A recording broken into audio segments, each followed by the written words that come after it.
Aku seorang gadis desa biasa dipaksa menikah dengan seorang miliuner pemilik perusahaan fashion brand internasional. Ternyata dia sangat mencintaiku dan memanjakanku dengan membelikan barang-barang mewah. Sebelum masuk ke ceritanya, jangan lupa absen dulu bunda-bunda semua dari daerah mana saja, agar kita makin akrab. Dan bagi bunda yang belum subscriber, jangan lupa untuk klik tombol subscriber agar tidak ketinggalan kisah menarik selanjutnya.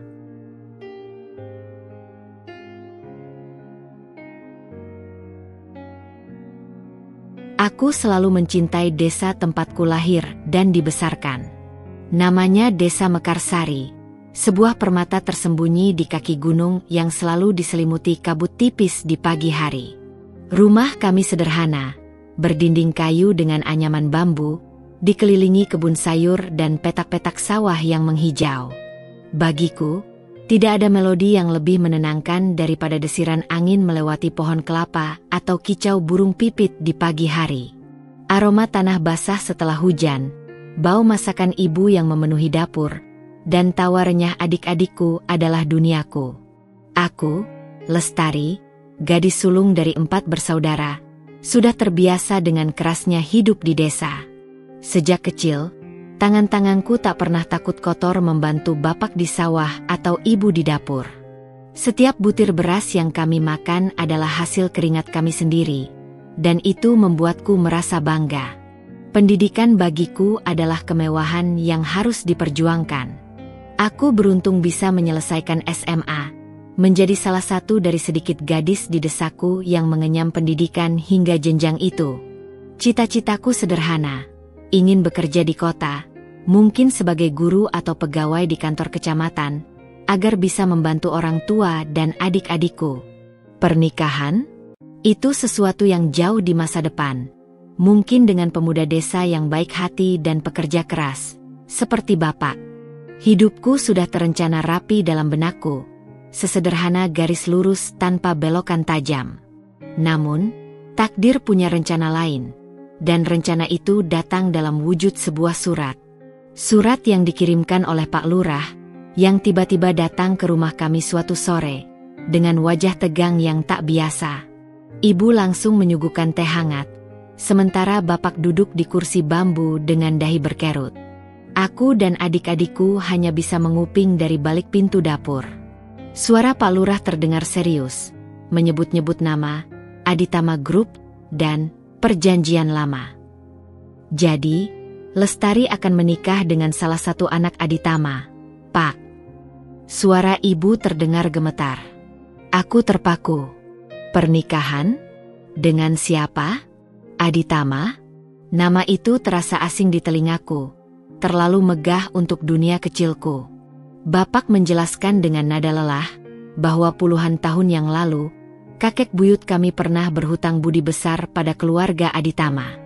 Hutang budi itu, entah bagaimana, berubah menjadi semacam perjanjian turun-temurun. Jika suatu saat keluarga Aditama membutuhkan sesuatu dari keturunan keluarga kami harus memenuhinya. Dan sesuatu itu ternyata adalah pernikahan. Sebuah perjodohan yang tidak pernah kami tahu keberadaannya, kini tiba-tiba saja menimpaku. Duniaku runtuh. Mimpi-mimpiku, cita-citaku, semua buyar dalam sekejap. Aku dipaksa menikah. Bukan karena cinta, bukan karena keinginanku, tapi karena sebuah ikatan kuno yang tak pernah kupahami. Air mataku tumpah, membasahi bantal lusuhku malam itu. Bagaimana mungkin aku, Lestari, seorang gadis desa biasa, harus menikahi seseorang dari keluarga yang begitu besar, begitu kaya, dan sama sekali tak kukenal? Aku membayangkan sosok pria kota yang arogan, yang pasti akan meremehkanku. Ketakutan itu mencengkeram hatiku, lebih pekat dari kabut pagi di desaku. Kabar perjodohan itu, bagai riak yang menyebar di permukaan air tenang, meluas dengan cepat di seluruh desa Mekarsari. Setiap tatapan dari tetangga yang berpapasan, setiap bisikan yang kudengar saat melewati warung, seolah membawa beban yang menimpaku. Ada tatapan iba, rasa ingin tahu, bahkan ada pula yang seolah memandangku sebagai sosok yang beruntung, atau mungkin aneh. Aku mencoba mengabaikannya, menunduk saat berjalan, fokus pada langkah kaki yang menginjak tanah berdebu. Namun, tidak mudah. Ada rasa malu yang menusuk jauh ke dalam hati. Bukan malu karena perjodohan itu sendiri, melainkan malu karena merasa seperti sebuah barang, sebuah alat untuk melunasi hutang budi yang tak pernah aku mengerti. Hari-hari setelah pengumuman itu terasa kelabu, seolah lapisan awan tipis tak pernah mau beranjak dari langit desaku. Aku berhenti membantu ibu di kebun, tidak lagi bersemangat menyiram tanaman atau memetik sayuran. Tanganku yang biasanya lincah kini seringkali hanya terlipat di pangkuan, sementara pandanganku kosong, menatap hamparan sawah hijau yang dulu selalu berhasil melukiskan senyum di wajahku. Ibu dan bapak, dengan wajah lelah yang tak bisa disembunyikan, sering mendekatiku. Ibu akan membelai rambutku dengan lembut, sementara bapak duduk di balai-balai, menghela napas panjang. Ini sudah takdir, Nak. Kita tidak bisa menolaknya, kata bapak suatu sore, suaranya syarat dengan kesedihan yang sama denganku. Ia menatapku dengan mata sendu. Keluarga Aditama itu, mereka orang-orang besar. Kita beruntung mereka masih mau menerima kita, Lestari. Beruntung? Kata itu terasa asing di telingaku. Aku merasa seperti kehilangan seluruh kebebasanku.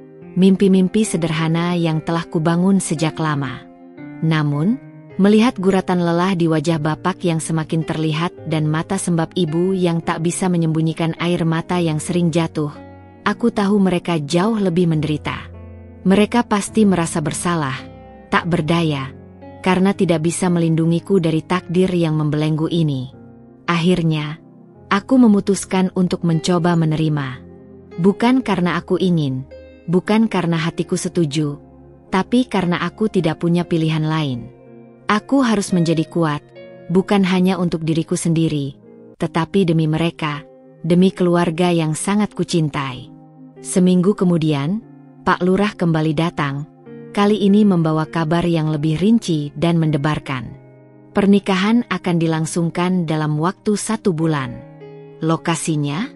Jakarta. Mendengar nama ibu kota itu, jantungku berdesir kencang, perpaduan antara ketakutan dan rasa ingin tahu yang samar. Aku belum pernah pergi jauh dari desa, apalagi ke kota metropolitan sepadat dan sebesar Jakarta. Itu terasa seperti melompat dari satu dunia yang kuakrabi, ke dunia yang sama sekali berbeda, sebuah jurang tak dikenal yang siap menelanku.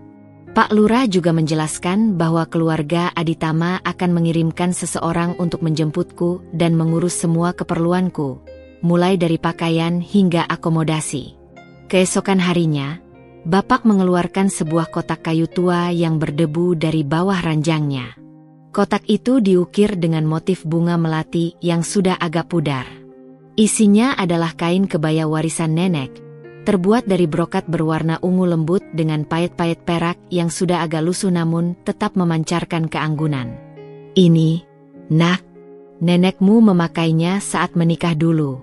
Semoga membawa berkah untukmu, dan kamu bisa menemukan kebahagiaanmu di sana, ucap bapak, suaranya bergetar saat menyerahkan kebaya itu kepadaku.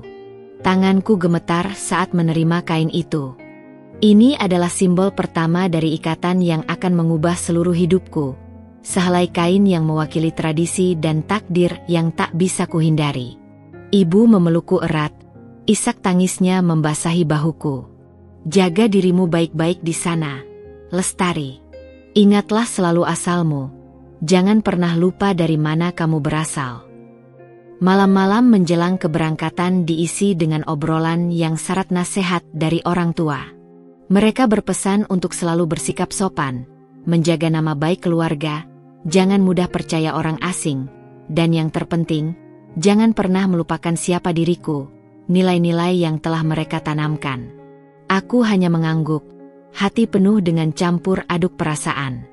Ada takut yang mencekam, cemas akan hal yang tak ku ketahui, sedikit rasa penasaran akan kehidupan baru, dan sepercik harapan tipis bahwa mungkin, hanya mungkin, takdir ini tidak seburuk yang kubayangkan, Mungkin ada secercah kebaikan di balik semua ini. Pagi itu, di hari keberangkatan yang telah ditentukan, seluruh keluarga berkumpul di depan rumah kami yang sederhana. Adik-adikku memelukku erat. Mata kecil mereka berkaca-kaca menahan tangis. Ibu menangis sesenggukan, sesekali mengusap air matanya dengan ujung kain. Bapak hanya bisa menepuk pundakku berkali-kali, seolah ingin menyampaikan kekuatan dan doa dalam setiap sentuhannya. Sebuah mobil sedan hitam mengkilap, yang belum pernah kulihat seumur hidupku di desa ini, sudah menunggu di jalan setapak. Mobil itu terlihat sangat mahal dan mewah, kontras dengan pemandangan sekitar. Dari dalamnya keluar seorang wanita parubaya dengan pakaian rapi dan formal, setelan blazer yang serasi, dan rambut yang tertata apik. Wajahnya ramah namun terlihat profesional. Ia tersenyum tipis padaku. "Nona Lestari? Saya Bu Ratih, asisten pribadi dari Bapak Nathaniel Aditama. Saya diutus untuk menjemput Anda dan membantu semua persiapan. Mari kita berangkat, waktu kita tidak banyak," katanya dengan suara lembut namun tegas dan efisien, seolah setiap detik begitu berharga. Aku menoleh ke belakang untuk terakhir kalinya, memandang rumah kayu sederhana kami yang penuh kenangan, kebun sayur yang subur, dan bukit hijau yang selalu menemaniku sejak kecil. Mengambil napas dalam-dalam, menghirup aroma tanah basah dan udara segar desa yang mungkin tak akan kurasakan lagi untuk waktu yang lama, aku melangkah masuk ke dalam mobil mewah itu. Aroma kulit jok yang baru dan wangi AC yang dingin terasa asing. Desa Mekarsari, bau tanah basah, dan melodi alam, kini hanya akan menjadi kenangan yang perlahan menjauh dari pandanganku. Duniaku yang lama telah tertinggal, dan aku akan melangkah ke dunia yang sama sekali baru, dunia yang belum bisa kubayangkan, dunia milik keluarga Aditama. Perjalanan menuju Jakarta terasa bagai transisi tiba-tiba dari mimpi ke kenyataan yang sama sekali berbeda. Setiap guncangan lembut dari suspensi mobil mewah itu seolah menggetarkan jiwaku. Jendela mobil hitam yang gelap menjadi bingkai bergerak yang menampilkan pemandangan asing, yang terus berubah dari waktu ke waktu. Sawah-sawah hijau yang membentang luas, bukit-bukit yang diselimuti pepohonan rindang, dan rumah-rumah sederhana dengan halaman yang penuh ayam, perlahan tapi pasti digantikan oleh pemandangan yang sama sekali baru. Bangunan-bangunan beton menjulang angkuh, tiang-tiang listrik raksasa yang tampak menembus langit, dan jalanan yang semakin padat dengan deru kendaraan yang tak henti. Udara yang tadinya bersih dengan aroma tanah basah dan daun yang segar, kini berganti dengan bau knalpot yang pekat, debu jalanan, dan hiruk-pikuk kota yang menyesakan.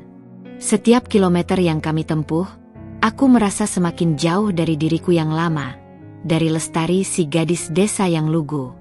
Bu Ratih, wanita yang menjemputku, duduk di sampingku dengan tenang.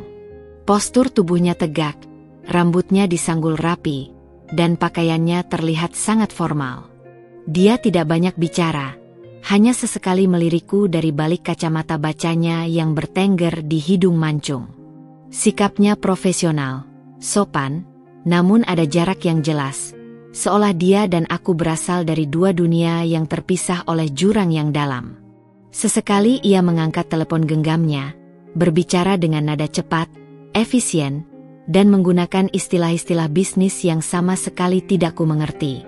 Aku hanya bisa memandangi lalu lintas yang padat, gedung-gedung pencakar langit yang berkilauan menjulang angkuh menantang awan, dan ribuan orang yang berjalan terburu-buru di trotoar.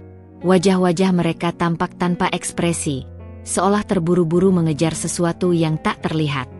Semuanya terasa begitu asing, begitu cepat, begitu menakutkan dan membuatku merasa tercekik. "Nona Lestari, kita akan tiba sebentar lagi." Suara Bu Ratih akhirnya memecah keheningan setelah berjam-jam perjalanan yang terasa sunyi. Suaranya terdengar lembut namun jelas. "Anda akan tinggal di apartemen pribadi Bapak Nathaniel untuk sementara waktu, sambil menunggu persiapan pernikahan dan penyesuaian Anda dengan lingkungan baru." Apartemen pribadi? Kata itu, bagiku, adalah puncak dari kemewahan, jauh dari kata rumah yang ku kenal, yang terbuat dari kayu dan bambu. Tak lama kemudian, mobil berbelok memasuki sebuah kompleks gedung-gedung tinggi yang berkilauan, terbuat dari kaca dan baja, memantulkan cahaya matahari sore. Ini bukan sekadar gedung. Ini seperti sebuah kota kecil di dalam kota, dengan taman-taman kecil yang tertata rapi dan jalanan bersih. Satpam dengan seragam rapi dan setelan jas yang pas, terlihat seperti penjaga istana, membukakan gerbang otomatis yang besar dan berkilau, dan kami melaju masuk ke basement yang terang benderang, seolah berada di bawah tanah namun diterangi cahaya matahari buatan.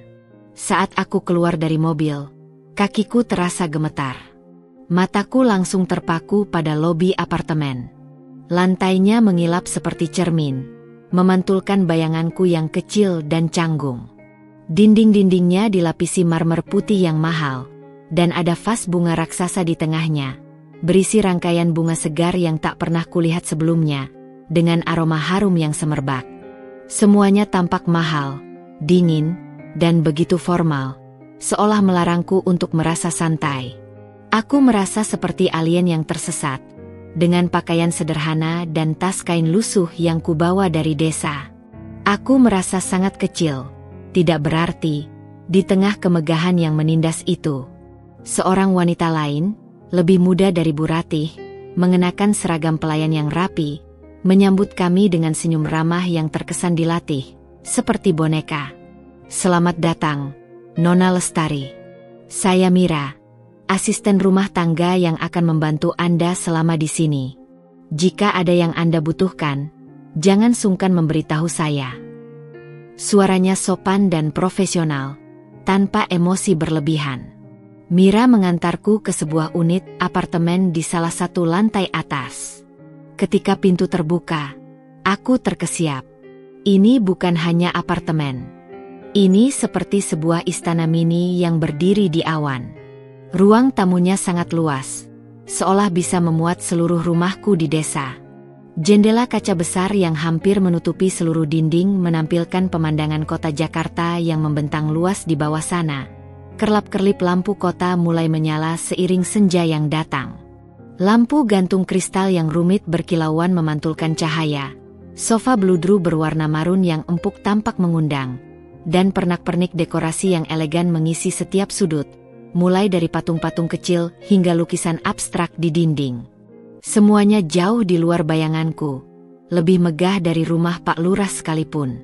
"Ini kamar tidur Anda, Nona," kata Mira, membukakan pintu lain.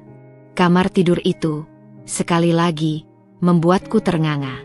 Lebih besar dari seluruh rumahku di desa, dengan langit-langit yang tinggi.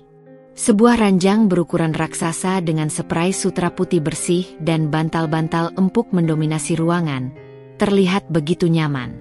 Di sampingnya, ada meja rias mewah dengan cermin besar, sebuah lemari pakaian walk-in closet yang sangat besar, seolah bisa menampung seluruh koleksi pakaian di butik, dan kamar mandi pribadi yang dindingnya berlapis marmer, dengan batu besar serta pancuran kaca.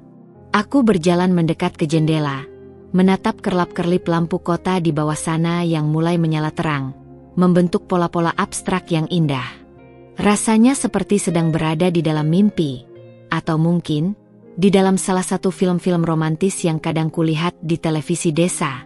"Pakaian dan kebutuhan Anda sudah disiapkan di dalam lemari. Mira dan saya akan membantu Anda jika ada yang diperlukan," tambah Mira, menunjuk sebuah interkom kecil di dinding. "Jika ada yang Anda butuhkan, jangan ragu untuk menekan interkom ini. Kami akan segera datang membantu Anda." Setelah Mira pergi, meninggalkanku sendirian di tengah kemewahan yang sunyi, aku merasa seperti berada di dalam sangkar emas. Aku duduk di tepi ranjang. Spray yang halus dan empuk terasa begitu aneh di kulitku, tidak seperti kain katun kasar yang biasa kupakai. Aku membuka tasku, mengeluarkan satu-satunya barang yang paling berharga bagiku, foto keluarga yang kubawa dari desa. Wajah bapak, ibu, dan adik-adikku tersenyum kepadaku dari dalam bingkai foto sederhana yang sedikit usang. Melihat mereka, air mata mulai menggenang di mataku. Aku merindukan mereka, merindukan kesederhanaan, kehangatan, dan semua yang kukenal. Aku rindu suara tawa adik-adikku yang riang, rindu masakan ibu, rindu nasihat bapak, rindu bau tanah dan udara segar Mekarsari. Di balik semua kemewahan yang menakjubkan ini, ada kegelisahan yang menggerogoti jiwaku. Aku tahu aku akan segera bertemu dengan Nathaniel Aditama, pria yang akan menjadi suamiku, pemilik dari semua kemegahan ini, pemilik dari perusahaan fashion internasional yang namanya sering kulihat di majalah. Aku membayangkan sosoknya. Mungkin dia pria tua yang gemuk dan arogan dengan kacamata tebal. Atau mungkin pria muda yang sombong dan dingin, yang hanya peduli pada uang dan status. Bagaimana dia akan memperlakukanku? Akankah dia meremehkan diriku yang datang dari desa dengan tangan kosong? Akankah dia menganggapku sebagai beban? Atau hanya sebagai bagian dari perjanjian bisnis yang harus dipenuhi? Malam itu, aku tidur di ranjang empuk yang terasa begitu asing, di tengah kota yang berdenyut dengan kehidupan yang sama sekali tidak kukenal. Suara bising kendaraan dari bawah jendela yang seolah tak pernah tidur menjadi melodi pengantar tidurku, menggantikan suara jangkrik dan kodok di desa Mekarsari. Babak baru dalam hidupku baru saja dimulai, dan aku tidak tahu apakah aku siap menghadapinya, atau apakah aku akan tenggelam dalam lautan kemewahan yang asing ini. Malam itu, di apartemen yang terlalu besar dan sepi, aku hanya bisa berbaring di ranjang yang empuknya kelewat batas, memandangi langit-langit tinggi yang terasa tak berujung. Setiap hembusan napas terasa berat, bercampur dengan kegelisahan yang tak kunjung surut. Rasa lelah karena perjalanan panjang memang ada, tapi itu kalah jauh dibanding gejolak di dalam hatiku. Aku mencoba memejamkan mata, memohon agar bisa tidur dan melupakan sejenak takdir yang menantiku. Namun bayangan wajah Nathaniel Aditama terus berputar di benak, tanpa bentuk yang jelas namun terasa begitu mengintimidasi. Kira-kira seperti apa dia? Apakah dia akan menatapku dengan jijik seolah aku lumpur sawah yang menempel di sepatunya? Atau justru acuh tak acuh seolah aku tak lebih dari perabot tak berguna? Ketakutan akan pertemuan pertama itu jauh lebih besar daripada rasa lapar atau kantukku yang sebenarnya sudah mendera. Keesokan paginya, setelah sarapan yang disiapkan Mira, roti panggang keemasan dengan aneka selai buah, telur orak-arik, dan buah-buahan segar yang tertata cantik, sungguh jauh berbeda dari nasi jagung dan sayur asem yang biasa kumakan di desa. Bu Ratih kembali datang. Kali ini ia tidak sendirian. Ia membawa serta seorang penata rambut muda berambut merah menyala dan seorang fashion stylist yang tampak sangat profesional, dengan mata tajam menaksir setiap lekuk tubuhku. Mereka berdua tersenyum ramah, namun di balik keramahan itu, aku bisa merasakan aura efisiensi yang luar biasa. Mereka mulai mengerjaiku dengan sigap. Rambutku yang tadinya sering tergerai begitu saja, atau sesekali kubuat kepang sederhana, kini ditata dengan model modern yang elegan, disasak sedikit dan dibuat ikal longgar yang terlihat alami. Wajahku dirias tipis, hanya untuk menonjolkan fitur-fitur wajahku. Sedikit eyeliner tipis membingkai mataku, perona pipi yang samar, dan lipstik berwarna nude yang membuat bibirku terlihat lebih segar. Aku merasa seperti boneka porselen yang sedang didandani untuk sebuah pertunjukan besar. Sebuah boneka yang tak bisa bergerak atau bersuara. Nona Lestari, hari ini Anda akan bertemu dengan Bapak Nathaniel, kata Bu Ratih, suaranya tenang seperti biasa, tanpa nada tergesa-gesa namun syarat kepastian. Beliau baru saja kembali dari perjalanan bisnisnya dari Milan dan ingin segera menemui Anda. Kami sudah menyiapkan busana terbaik untuk pertemuan penting ini. Busana yang dimaksud adalah sebuah gaun selutut berwarna navy blue yang sederhana dalam potongannya, namun terlihat sangat berkelas. Kainnya terasa lembut di kulitku, terbuat dari bahan sifon yang jatuh dengan anggun, mengikuti lekuk tubuh tanpa terlalu ketat. Gaun itu pas di tubuhku, dan sepatu hak tinggi berwarna senada yang Mira bantu pakaikan terasa aneh dan sedikit tidak nyaman di kakiku yang terbiasa tanpa alas kaki, bahkan sering tanpa sendal. Aku memandang diriku di cermin besar. Gadis di pantulan itu terlihat asing, Jauh berbeda dari Lestari yang selalu berkutat dengan lumpur sawah dan keringat di bawah terik matahari. Ada rasa kagum yang samar, tapi juga ketakutan. Apakah ini benar-benar aku? Detik-detik menuju pertemuan terasa bagai jarum jam yang bergerak sangat lambat, seolah waktu membeku. Perutku melilit, jantungku berdegup tak karuan seperti genderang perang. Aku mencoba menarik napas dalam-dalam, menenangkan diri. Bu Ratih mengantarku ke sebuah ruangan lain di apartemen, yang ternyata adalah ruang kerja pribadi Nathaniel. Pintu kayu mahoni yang tinggi dan berat terbuka, memperlihatkan sebuah ruangan luas yang dipenuhi rak buku setinggi langit-langit yang dipenuhi ribuan buku, meja kerja besar dari kayu gelap yang mengilat, dan jendela besar yang lagi-lagi menghadap pemandangan kota Jakarta dari ketinggian, terlihat begitu megah di bawah sana. Di tengah ruangan, tepat di depan jendela, berdiri seorang pria. Punggungnya menghadap ke arahku, menatap keluar jendela yang menampilkan panorama ibu kota yang bergemerlap. Postur tubuhnya tegap dan atletis, jauh dari bayanganku tentang pria tua gemuk atau bungkuk.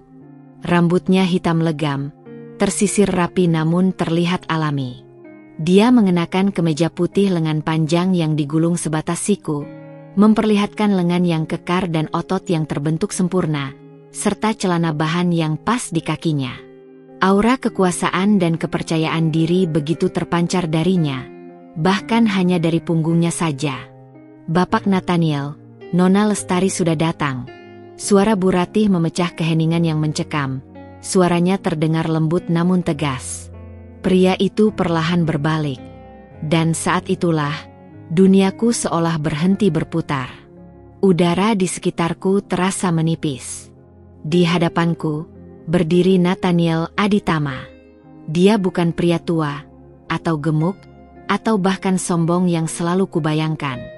Dia adalah seorang pria muda, mungkin seusiaku atau sedikit lebih tua, dengan wajah yang tampan luar biasa. Rahang tegas yang mengesankan, hidung mancung yang sempurna, mata setajam elang berwarna coklat gelap yang menatap lurus padaku, dan bibir tipis yang entah mengapa terlihat menarik, seolah ada rahasia di baliknya. Wajahnya memancarkan aura serius dan berkuasa, namun ada sesuatu di tatapannya yang membuatku sedikit terkejut. Bukan meremehkan, melainkan semacam rasa ingin tahu yang dalam, seperti sedang mengamati sebuah karya seni yang baru ditemukannya. Kami berdiri dalam diam selama beberapa detik yang terasa seperti keabadian. Dia menatapku dari ujung kaki hingga ujung rambut, seolah sedang membaca sebuah buku yang baru, mencoba memahami setiap detailnya. Aku menunduk, tidak berani membalas tatapannya terlalu lama, merasa seperti terpojok di bawah sorot matanya yang tajam. Rasa gugupku semakin menjadi-jadi, bercampur dengan sedikit kekaguman yang tak bisa kuingkari. "Jadi, ini Nona Lestari." Suaranya berat, dalam, dan berwibawa, jauh dari kesan ramah atau hangat yang kukenal di desa. Ada aksen asing yang tipis dalam logatnya, mungkin karena sering bepergian ke luar negeri atau memang terbiasa berbicara dalam bahasa lain. "Silakan duduk." Dia menunjuk sofa berwarna gelap di dekat jendela. Aku bergerak canggung, berusaha berjalan anggun dengan sepatu hak tinggi yang belum pernah kupakai seumur hidupku, khawatir akan tersandung. Saat aku duduk perlahan, Nathaniel juga duduk di sofa tunggal di hadapanku. Ia menyilangkan kaki kanannya di atas kaki kiri, lalu menyandarkan punggungnya dengan santai. Ekspresinya masih sulit kubaca, seolah menyimpan 1000 rahasia. "Selamat datang di Jakarta, Nona Lestari," katanya lagi. Suaranya terdengar formal dan datar, sama sekali tidak ada kehangatan yang kuharapkan, apalagi kelembutan. "Saya Nathaniel Aditama. Maaf jika proses ini terlalu mendadak dan mungkin mengejutkan bagi Anda. Saya harap Anda bisa beradaptasi dengan cepat." Aku hanya bisa mengangguk, lidahku keluh, tenggorokanku terasa kering. Aku ingin mengatakan sesuatu, namun tak ada satupun kata yang keluar. Matanya yang tajam itu seolah menembus pertahananku, membaca setiap ketakutan dan kegelisahan di dalam hatiku. Dia tidak terlihat seperti orang yang dipaksa dalam perjodohan ini. Justru, dia seolah yang mengendalikan segalanya, sang dalang dari pementasan ini. Dan disinilah konflik pertamaku muncul. Pria tampan dan berkuasa di hadapanku ini adalah tunanganku, calon suamiku, namun tatapannya, meskipun tidak meremehkan, terasa begitu jauh, begitu dingin, dan tidak terbaca. Aku merasa seperti pion di sebuah papan catur besar, dan dia adalah rajanya yang tak terkalahkan. Apa yang akan terjadi padaku di tangan pria ini? Setelah Nathaniel mempersilakan duduk, keheningan kembali menyelimuti ruang kerjanya yang luas. Ini bukan keheningan yang kudambakan dari desa, bukan kesunyian alam yang damai dengan suara desiran angin atau gemericik air sungai. Ini adalah keheningan yang tegang, yang syarat dengan hal-hal tak terucap, seolah setiap sudut ruangan dipenuhi pertanyaan yang tak berani kulontarkan. Nathaniel menatapku, dan aku bisa merasakan tatapannya menganalisis setiap gerak-gerikku, setiap ekspresi samar di wajahku, seolah aku adalah sebuah puzzle rumit yang sedang ia coba pecahkan. Aku sendiri terlalu gugup untuk membalas, hanya bisa menunduk, menatap jemari yang saling bertaut erat di pangkuan, mencoba meredakan getaran di tanganku. Sepatu hak tinggi itu terasa semakin menekan, seolah setiap jinjitannya adalah pengingat akan posisiku yang canggung dan tidak biasa di dunia gemerlap ini. Bu Ratih sudah menjelaskan tentang persiapan pernikahan. Suara Nathaniel memecah kebisuan lagi, kali ini terdengar lebih datar, seperti sebuah pernyataan fakta yang tak terbantahkan, bukan pertanyaan yang membutuhkan jawaban emosional. Apakah ada hal yang ingin Anda tanyakan atau sampaikan, Nona Lestari? Aku mengangkat kepala perlahan, memberanikan diri menatapnya sekilas. Ada begitu banyak pertanyaan yang berteriak-teriak di benakku. Mengapa harus aku? Apa yang sebenarnya terjadi di balik perjanjian kuno ini? Apakah kau benar-benar setuju dengan semua ini, Tuan Nathaniel? Apa yang akan terjadi pada hidupku setelah pernikahan ini? Namun, semua pertanyaan itu terasa terlalu besar, terlalu pribadi, terlalu berisiko untuk dilontarkan pada pertemuan pertama kami. Lidahku terasa keluh, seolah membeku, dan aku hanya bisa menggelengkan kepala pelan, menyesali ketidakmampuanku untuk berucap. Tidak ada. Ia mengangkat sebelah alisnya. Gerakan kecil itu entah mengapa terasa begitu mengintimidasi, seolah ia sedang mengukur kedalaman pikiranku. Baiklah, kalau begitu, saya serahkan detail selanjutnya pada Bu Ratih. Dia akan mengurus semua kebutuhan Anda, termasuk kelengkapan busana, fitting gaun pengantin, dan hal-hal lain yang diperlukan untuk upacara nanti. Aku kembali mengangguk, kali ini sedikit lebih cepat. Entah mengapa, setiap kata yang keluar dari bibir tipisnya terdengar sangat formal, dingin, dan efisien. Jauh dari apa yang kubayangkan tentang seorang calon suami yang akan kujalani sisa hidupku. Tidak ada senyuman ramah, tidak ada nada hangat yang menenangkan, tidak ada upaya untuk membuatku merasa nyaman. Hanya sebatas urusan yang harus diselesaikan, sebuah daftar tugas yang harus dicentang.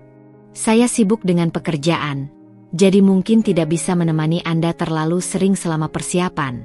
Lanjutnya, suaranya sedikit lebih rendah, namun tetap tanpa emosi. Jadwal saya sangat padat, terutama dengan proyek baru di luar negeri. Tapi saya akan memastikan semua kebutuhan Anda terpenuhi. Jika ada masalah atau kebutuhan mendesak, sampaikan saja kepada Bu Ratih. Dia akan meneruskannya kepada saya. Aku ingin sekali bertanya, apakah Anda bahagia dengan perjodohan ini, Tuan Nathaniel? Atau, apakah Anda punya pilihan lain selain saya? Atau bahkan, apakah Anda tahu bahwa saya sangat takut?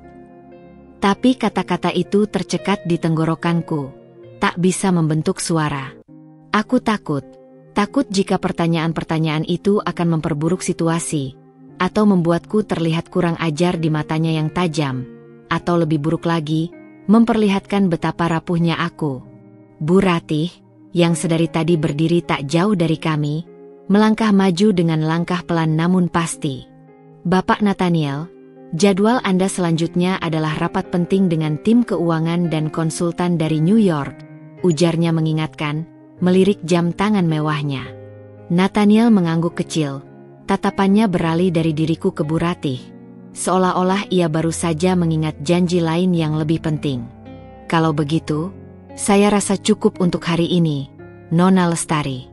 Bu Ratih akan mengantar Anda kembali ke apartemen. Ia bangkit dari sofa. Gerakannya begitu anggun dan berkuasa.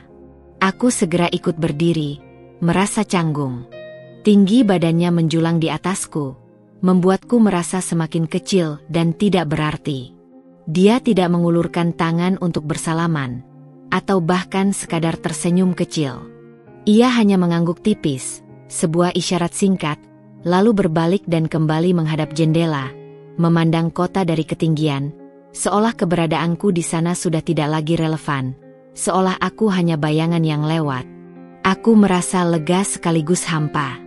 Lega karena pertemuan yang menegangkan itu akhirnya telah usai, namun hampa karena tidak ada sedikit pun kehangatan, kenyamanan, atau petunjuk tentang siapa pria ini sebenarnya. Bu Ratih dengan sigap mengantarku keluar dari ruang kerjanya. Sepanjang perjalanan kembali ke apartemen, yang hanya berjarak beberapa langkah, aku hanya bisa terdiam, membiarkan pikiranku berkecamuk. Ketika tiba kembali di istana miniku, aku langsung melemparkan diri ke ranjang, tak peduli dengan gaun mahal yang masih melekat di tubuhku. Seluruh tubuhku terasa lelah, bukan fisik, tapi batin. Pria itu, Nathaniel Aditama, adalah sebuah teka-teki yang rumit, sebuah misteri yang diselimuti kemewahan.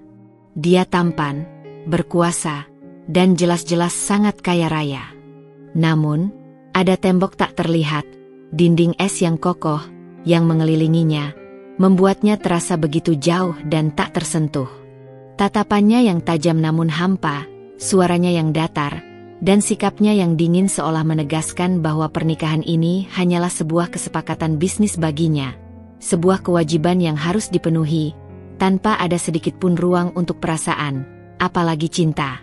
Aku tahu aku harus beradaptasi. Aku harus belajar hidup di dunia barunya. Dunia yang penuh kemewahan namun juga keheningan yang menusuk. Aku harus belajar bagaimana berbicara dengannya, bagaimana memahami dirinya. Namun, di tengah semua kemewahan yang diberikan, pakaian baru, makanan lezat, tempat tinggal yang luar biasa, ada sebuah pertanyaan yang mulai mengusik dan berputar di benakku. Mungkinkah ada celah di balik tembok es Nathaniel? Mungkinkah di balik sikap formalnya yang kaku, tersembunyi sesuatu yang lain, sesuatu yang hangat? Atau aku memang hanya akan menjadi Nyonya Aditama, sebuah gelar tanpa jiwa, tanpa pernah menjadi Lestari yang dicintai, Lestari yang utuh? Hari-hari setelah pertemuan pertamaku dengan Nathaniel terasa seperti diatur oleh sebuah jam raksasa yang bergerak tanpa henti, menarikku masuk ke dalam pusaran kemewahan yang asing. Aku resmi, dikarantina, di apartemen mewah itu. Setiap kebutuhanku dilayani dengan cekatan oleh Mira dan diawasi ketat oleh Bu Ratih. Jadwalku, yang dulunya hanya diisi dengan kegiatan sederhana di desa, kini dipenuhi dengan berbagai persiapan pernikahan yang sungguh tak pernah kubayangkan keberadaannya. Setiap pagi, Mira akan datang membawakanku sarapan, yang selalu terdiri dari hidangan-hidangan mewah nan asing, roti panggang keemasan dengan aneka selai buah impor, telur Benedict yang gurih, atau pancake lembut dengan maple syrup. Kami akan makan di meja makan mewah yang terasa terlalu besar untuk satu orang, dalam keheningan yang canggung. Setelah itu, rutinitas baruku dimulai. Pertama dan yang paling menyita waktu adalah sesi fitting gaun pengantin. Bu Ratih membawaku ke sebuah butik eksklusif yang terletak di pusat kota. Sebuah tempat yang hanya bisa diakses dengan janji temu dan pengawasan ketat. Butik itu, dengan interiornya yang chic dan modern, dipenuhi gaun-gaun putih menjuntai yang berkilauan dengan payet dan kristal. Gaun-gaun itu terlihat seperti keluar dari negeri dongeng. Aku mencoba berbagai model, mulai dari yang sederhana dan elegan, hingga yang paling rumit dengan ekor panjang dan detail renda yang rumit. Para penjahit profesional dengan meteran di leher dan jarum di tangan, mengukur setiap lekuk tubuhku dengan teliti, mencatat detail-detail kecil yang bahkan tidak kusadari ada. Gaun-gaun itu, tak bisa dipungkiri, memang sangat indah. Namun setiap kali aku melihat diriku di cermin besar dengan gaun pengantin yang membalut tubuhku, aku merasa seperti melihat orang lain. Itu bukan aku, Lestari, si gadis desa dengan kulit kecoklatan dan tangan yang kasar. Itu adalah Lestari yang akan menjadi Nyonya Aditama. Sebuah peran yang belum ku tahu bagaimana harus kumainkan, sebuah topeng yang harus kupakai. Selain gaun, ada juga sesi pemilihan perhiasan. Bu Ratih membawaku ke toko perhiasan yang keamanan di dalamnya jauh lebih ketat dari bank desa kami. Pintu besi tebal dan kamera pengawas ada di mana-mana. Di balik etalase kaca yang berkilauan, berlian-berlian berbagai ukuran memancarkan sinarnya yang memukau, safir biru pekat, zamrud hijau tua, dan mutiara-mutiara dengan kilau sempurna berjejer rapi. Mereka menunjukkan cincin pernikahan yang sederhana namun elegan, kalung yang bertatahkan berlian, dan anting-anting yang akan kupakai di hari haji. Aku hanya bisa mengangguk, terlalu kagum, atau mungkin terlalu terintimidasi, untuk benar-benar memilih. Segalanya terasa begitu asing dan jauh dari realitas hidupku sebelumnya. Seperti aku sedang menonton film yang bukan tentang diriku. Nona Lestari, Bapak Nathaniel ingin Anda terlihat sempurna di hari pernikahan. Bu Ratih menjelaskan dengan nada datar namun ramah saat kami memilih sepatu dari desainer terkenal. Beliau adalah pemilik Aditama Group, sebuah perusahaan internasional yang sangat besar. Pernikahan ini akan menjadi sorotan media dan relasi bisnis penting. Ada reputasi yang harus dijaga. Kalimat itu menamparku, menyadarkanku dari lamunanku. Jadi, semua kemewahan ini, semua detail yang rumit ini, bukan sepenuhnya untuk kebahagiaanku. Ini adalah bagian dari reputasi Nathaniel. Sebuah pertunjukan untuk dunia luar. Aku hanyalah pelengkap, bagian dari citra yang harus ia jaga agar terlihat sempurna di mata publik dan kolega bisnisnya. Sebuah rasa sakit yang samar muncul di hatiku, seperti sengatan listrik. Aku tahu ini adalah perjodohan bisnis. Aku sudah menerima itu. Tapi entah mengapa, mendengar kalimat itu langsung dari Bu Ratih membuatku menyadari betapa kecilnya posisiku. Betapa fungsinya diriku dalam skema besar ini. Aku hanyalah sepotong puzzle yang harus pas. Di sela-sela jadwal padat yang diatur oleh Bu Ratih, aku juga didampingi seorang pelatih etiket yang sangat sabar namun tegas. Dia mengajariku cara berjalan yang anggun dengan sepatu hak tinggi, cara berbicara dengan intonasi yang tepat dan percaya diri di depan umum, cara menggunakan berbagai jenis alat makan yang berbeda di jamuan formal, bahkan cara duduk yang benar saat mengenakan gaun panjang. Setiap gerakan, setiap ucapan, setiap senyum, harus diatur dan dilatih berulang kali. Aku merasa seperti sedang diubah, dibentuk menjadi seseorang yang bukan diriku, sebuah versi sempurna dari calon Nyonya Aditama. Rasanya seperti sebuah topeng yang dipakaikan padaku, dan aku harus belajar memakainya dengan sempurna agar tidak mengecewakan. Meskipun semua pelayanan ini luar biasa, dari makanan, pakaian, hingga pelajaran etiket, dan semua orang yang berinteraksi denganku selalu profesional dan sopan, aku merasa sangat kesepian. Apartemen yang mewah ini terasa dingin dan kosong, meskipun ukurannya sangat luas dan fasilitasnya lengkap. Nathaniel tidak pernah menampakkan diri lagi sejak pertemuan pertama itu. Semua komunikasinya, semua arahan tentang persiapan, selalu melalui Bu Ratih. Aku tidak tahu apa yang dia pikirkan, apa yang dia rasakan. Apakah dia sama tidak bersemangatnya dengan pernikahan ini sepertiku? Atau dia memang benar-benar acuh tak acuh, hanya menganggapnya sebagai salah satu dari banyak urusan bisnisnya? Malam-malamku sering dihabiskan dengan menatap pemandangan kota dari jendela kamar. Lampu-lampu Jakarta berkelip seperti bintang-bintang di langit yang terbalik, menciptakan permadani cahaya yang indah namun tak berarti bagiku. Aku merindukan bintang-bintang di langit Mekarsari yang lebih jelas dan dekat, merindukan suara jangkrik dan katak yang menenangkan, merindukan kehangatan keluarga dan obrolan renyah bersama adik-adikku. Di tengah segala kemewahan yang melingkupiku, aku merasa terjebak, terisolasi. Aku adalah gadis desa biasa yang kini berada dalam pusaran persiapan pernikahan seorang miliarder, menjadi bagian dari pertunjukan besar yang gemerlap namun terasa hampa, dan bukan milikku sepenuhnya. Pertanyaannya bukan lagi apakah aku bisa beradaptasi, tapi apakah aku akan kehilangan diriku sendiri, Lestari yang asli, di balik semua ini, di balik topeng Nyonya Aditama? Pernikahan sudah semakin dekat, hanya tinggal hitungan hari, seolah sebuah timer raksasa terus berdetak di kepalaku.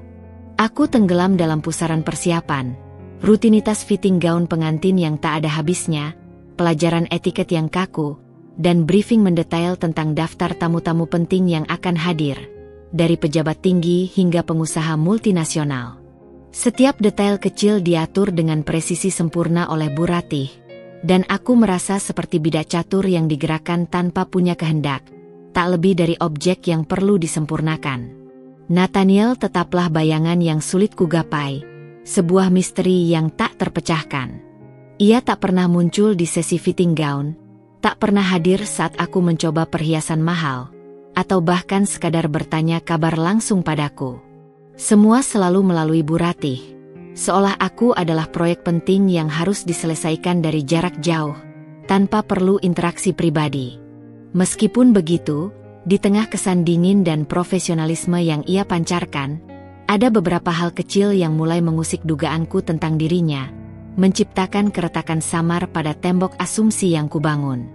Suatu pagi, setelah sesi fitting gown yang entah keberapa kali dan membuat punggungku terasa pegal, aku kembali ke apartemen dan menemukan sebuah kotak ramping yang terbuat dari kayu sederhana, bukan dari bahan mewah, tergeletak di meja kamarku. Kehadirannya begitu kontras dengan benda-benda mahal di sekelilingku. Kotak itu diukir dengan detail bunga melati yang sangat familiar, persis seperti bunga melati yang sering kutemukan tumbuh liar di halaman rumahku di desa. Aku memegang kotak itu, merasakan tekstur kayunya yang hangat dan ukiran yang sedikit kasar di bawah jemariku. Di dalamnya, terbaring sebuah kalung perak dengan liontin kecil berbentuk bunga melati yang sangat mirip dengan ukiran di kotak.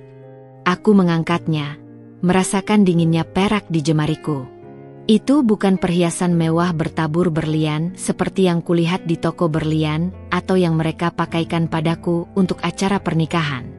Ini adalah sesuatu yang terasa pribadi, dan entah mengapa, begitu menyentuh.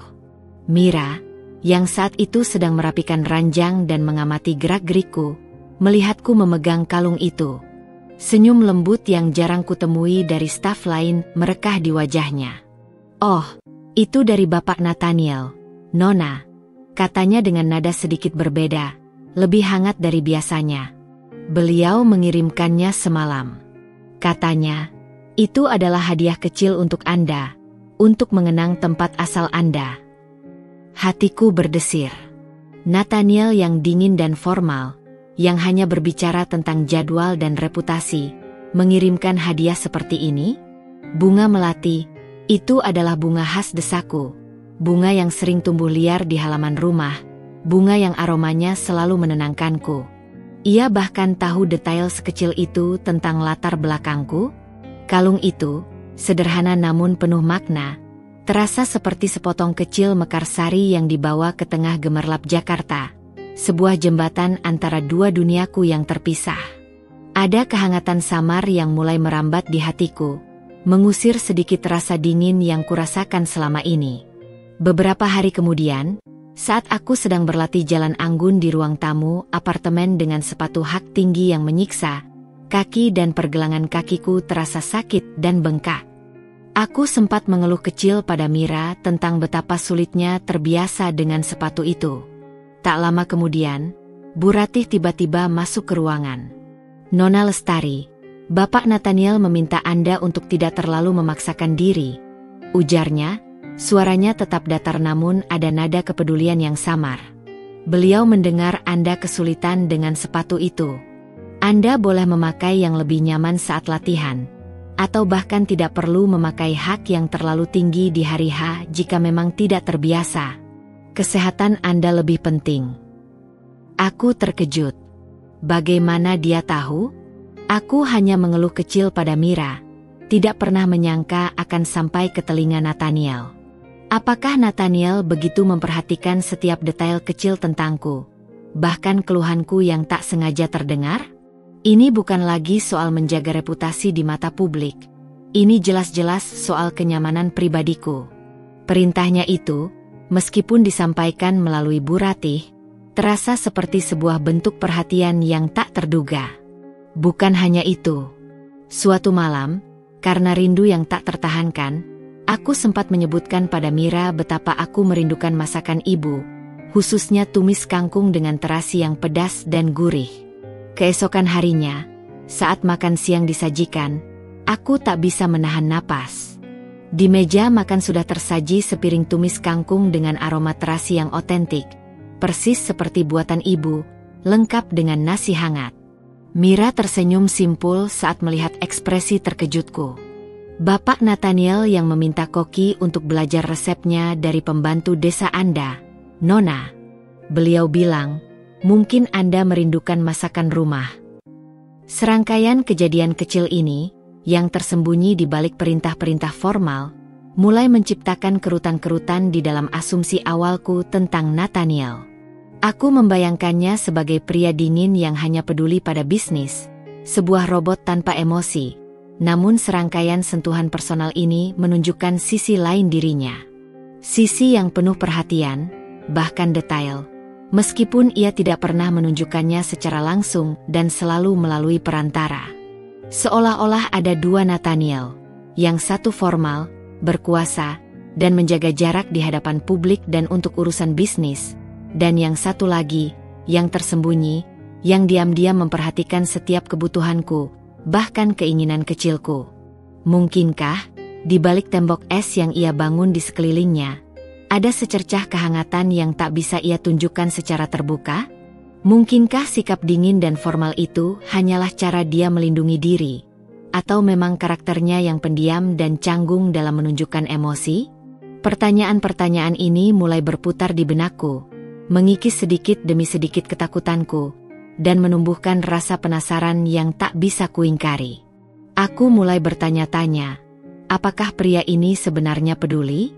Dan jika ya, seberapa jauh kepeduliannya itu, dan mengapa ia memilih untuk menyembunyikannya? Pikiran tentang Nathaniel mulai berputar tak henti di benakku, mengambil alih ruang yang sebelumnya dipenuhi oleh kecemasan tentang persiapan pernikahan. Kalung melati yang tiba-tiba muncul, izin untuk memakai sepatu yang lebih nyaman, dan yang paling mengejutkan, tumis kangkung dengan terasi yang otentik. Ini semua adalah petunjuk yang tak bisa lagi kuabaikan.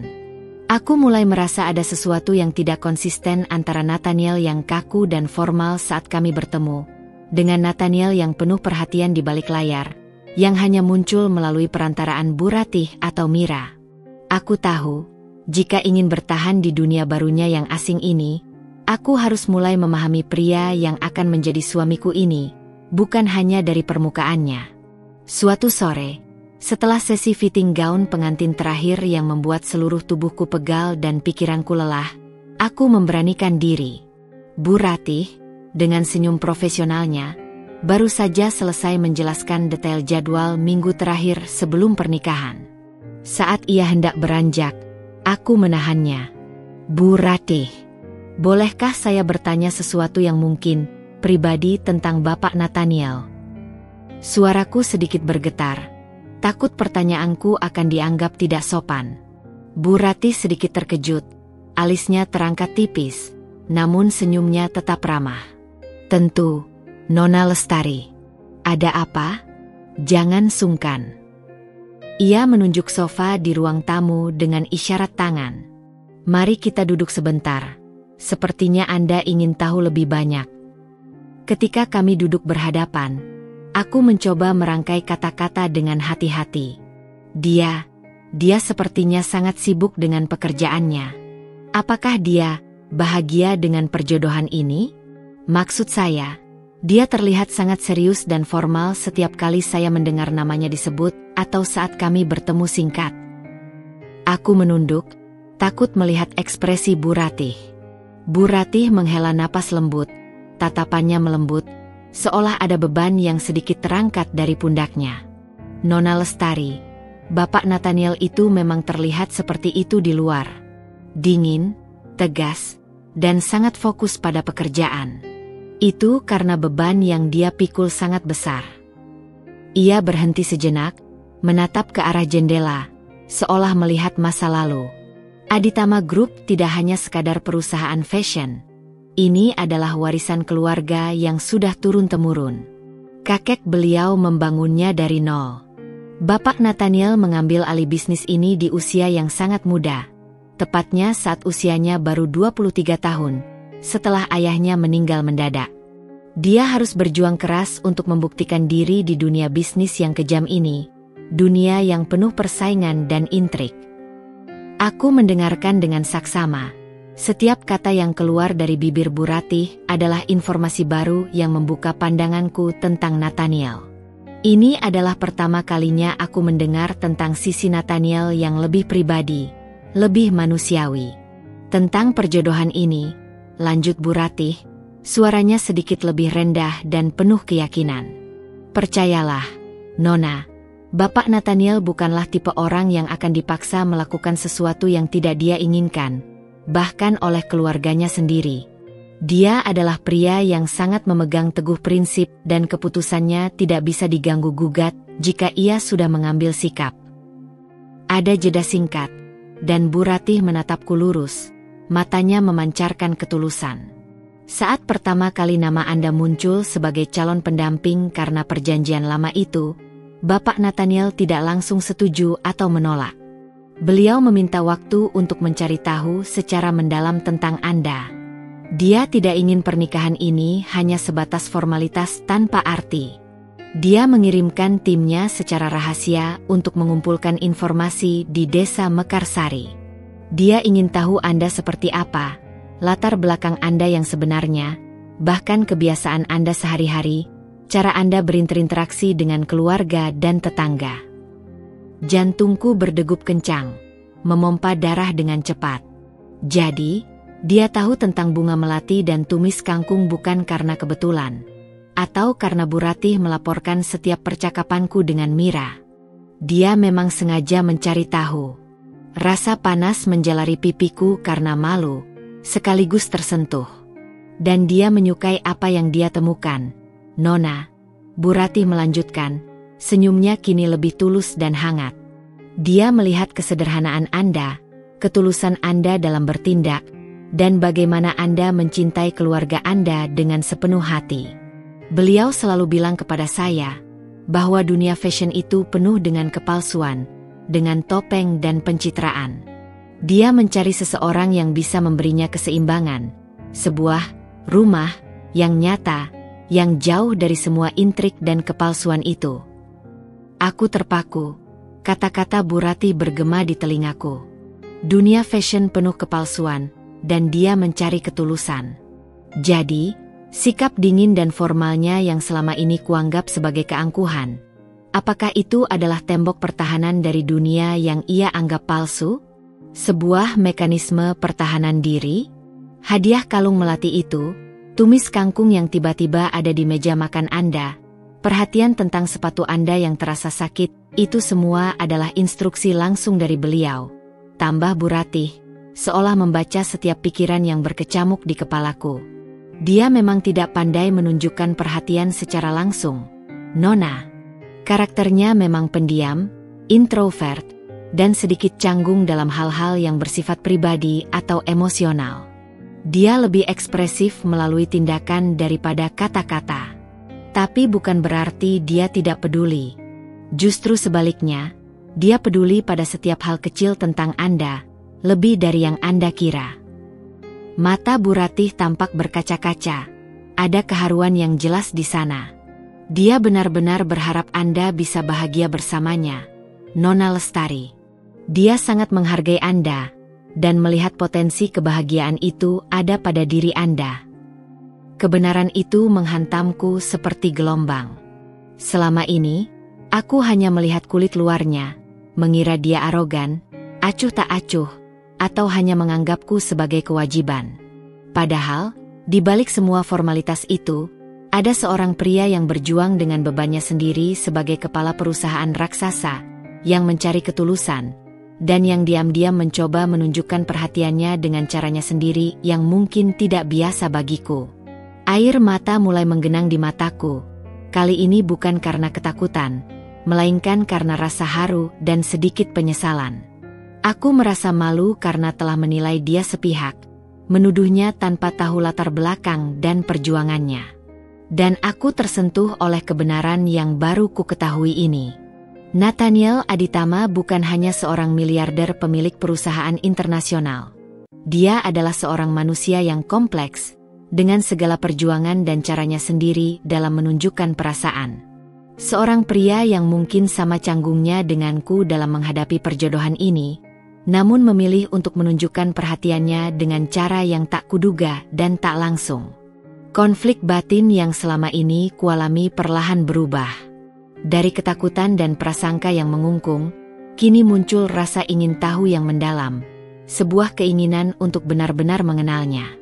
Dan mungkin, sepercik harapan yang tulus akan masa depan bersamanya, harapan bahwa kebahagiaan bisa ditemukan di tempat yang tak terduga.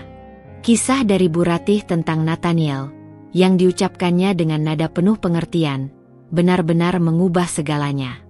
Bukan hanya pandanganku terhadapnya yang berubah drastis, tetapi juga perasaanku.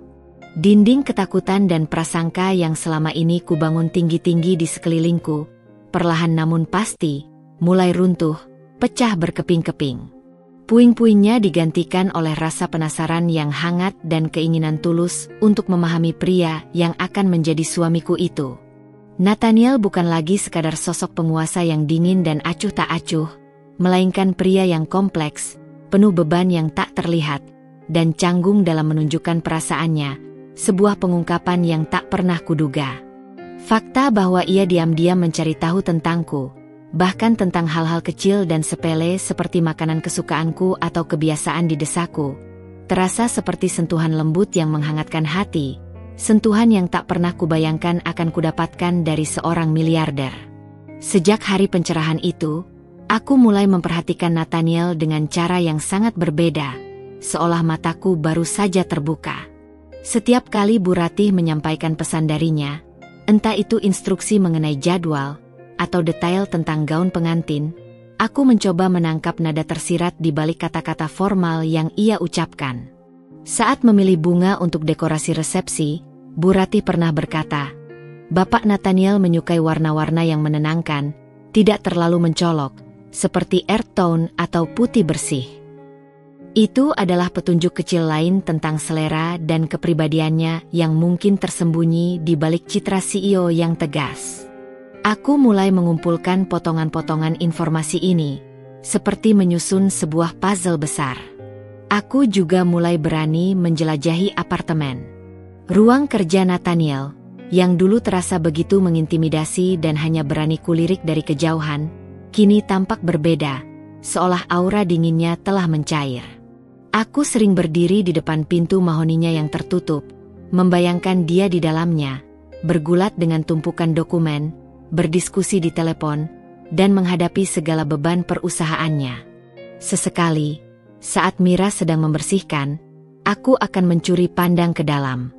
Aku melihat beberapa buku berserakan di mejanya, sebagian besar tentang ekonomi, manajemen bisnis, dan strategi pasar, tapi ada satu yang menarik perhatianku. Sebuah novel klasik tentang petualangan dan penemuan diri. Itu membuatku tersenyum.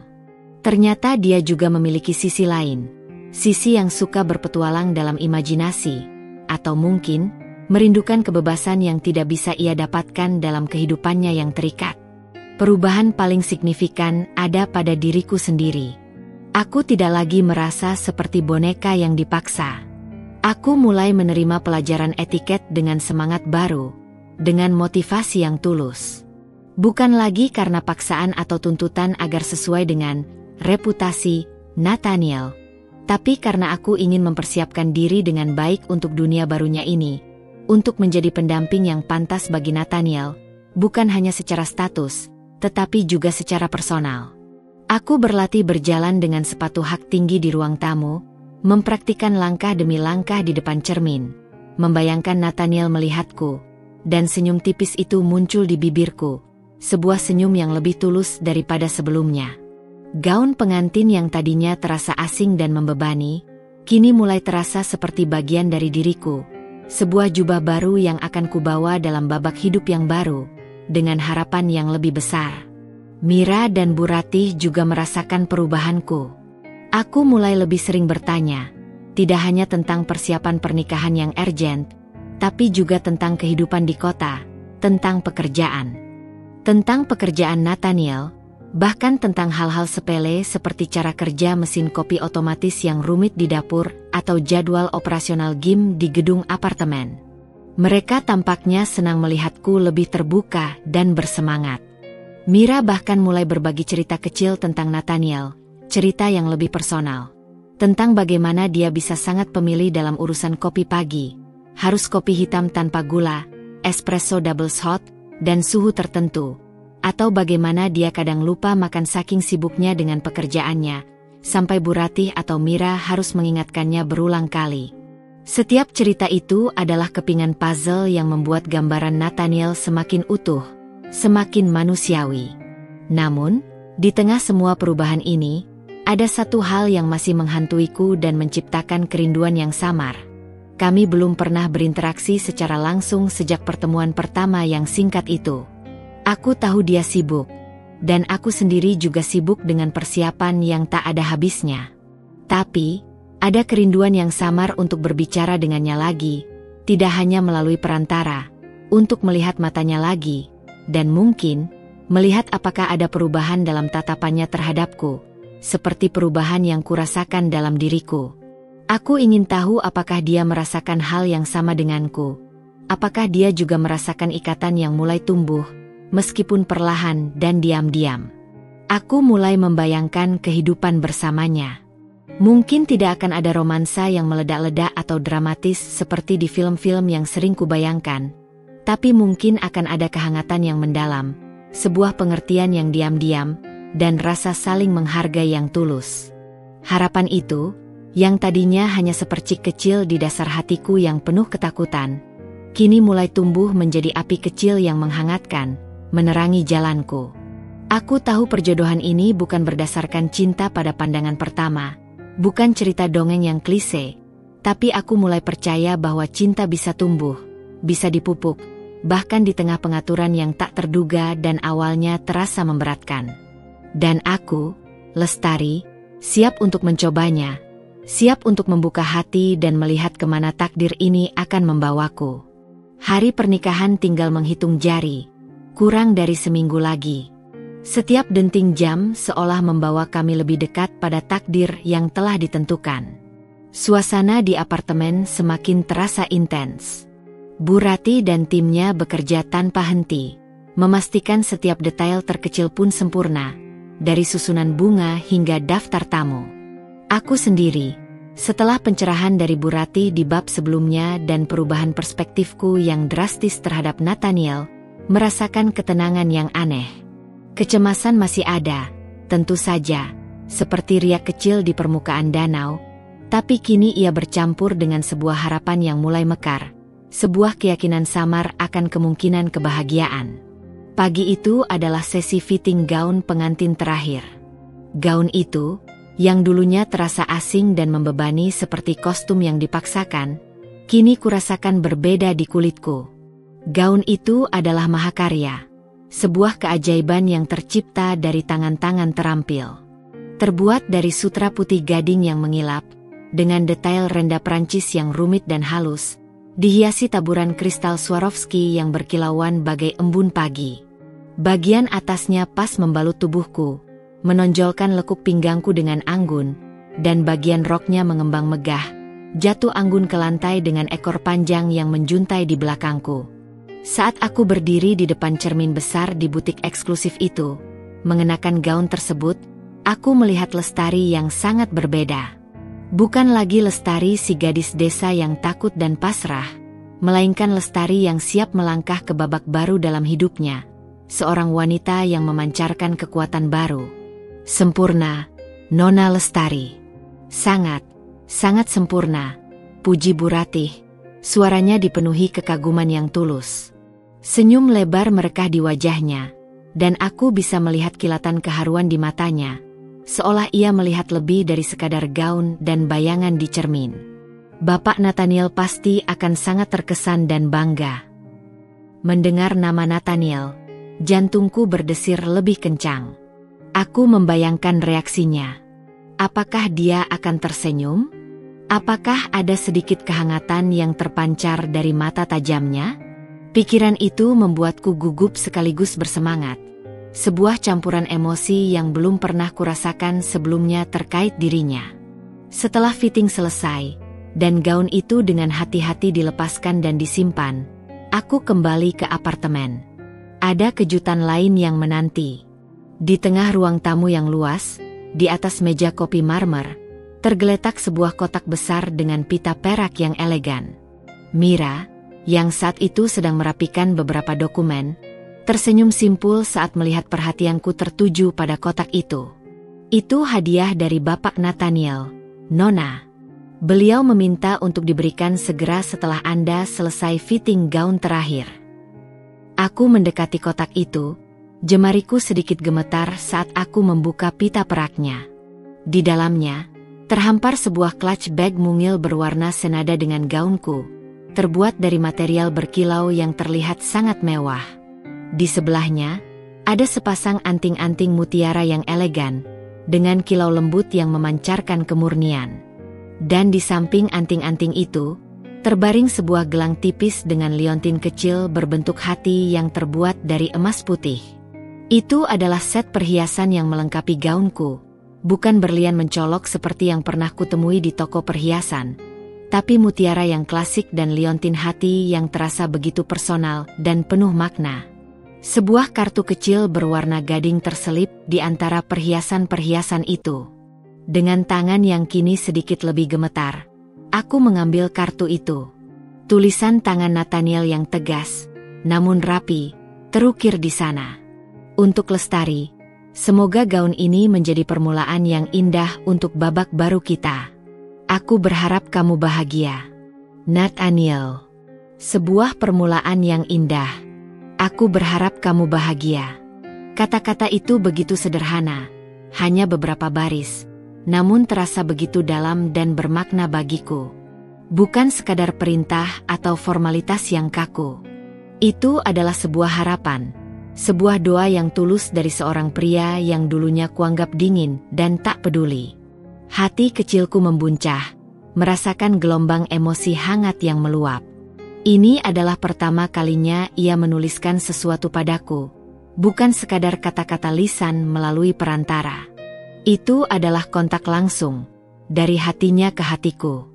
Aku mendekap kartu itu erat-erat di dadaku, seolah ingin menyerap setiap makna dari kalimat tersebut.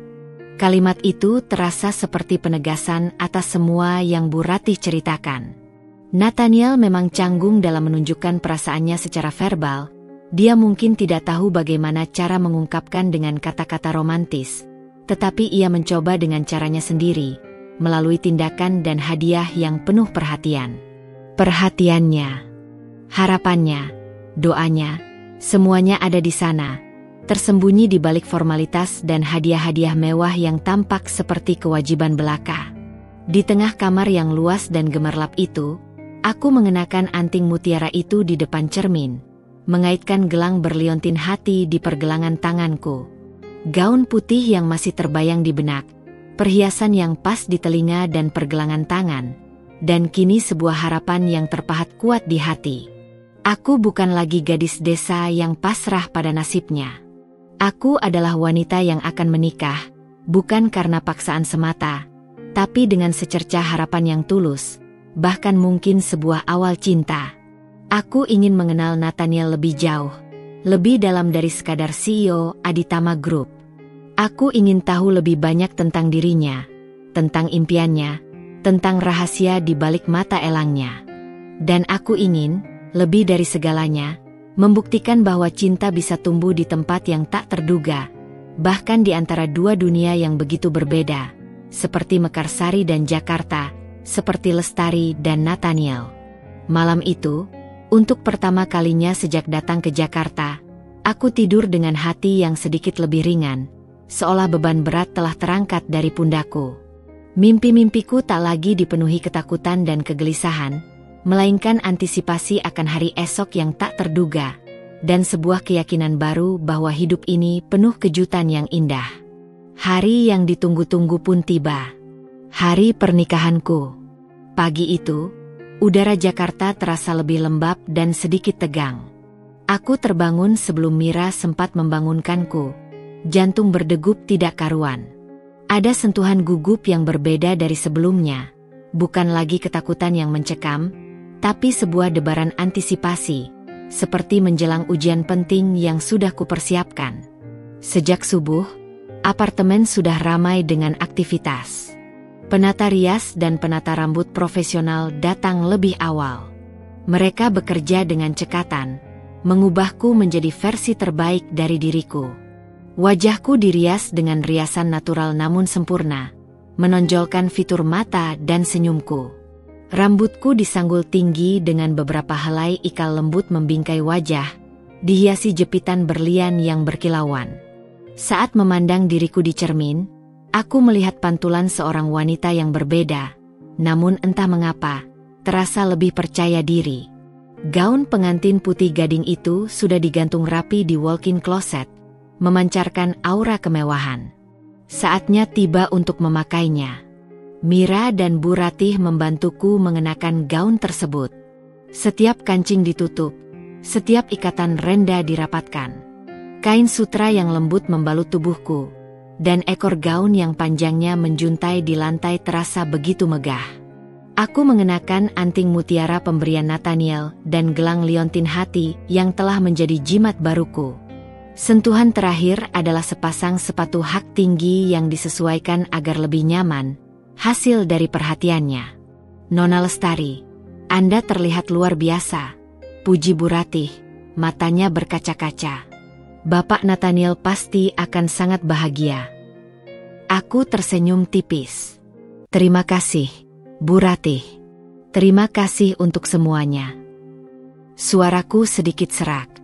Mobil mewah sudah menanti di lobi.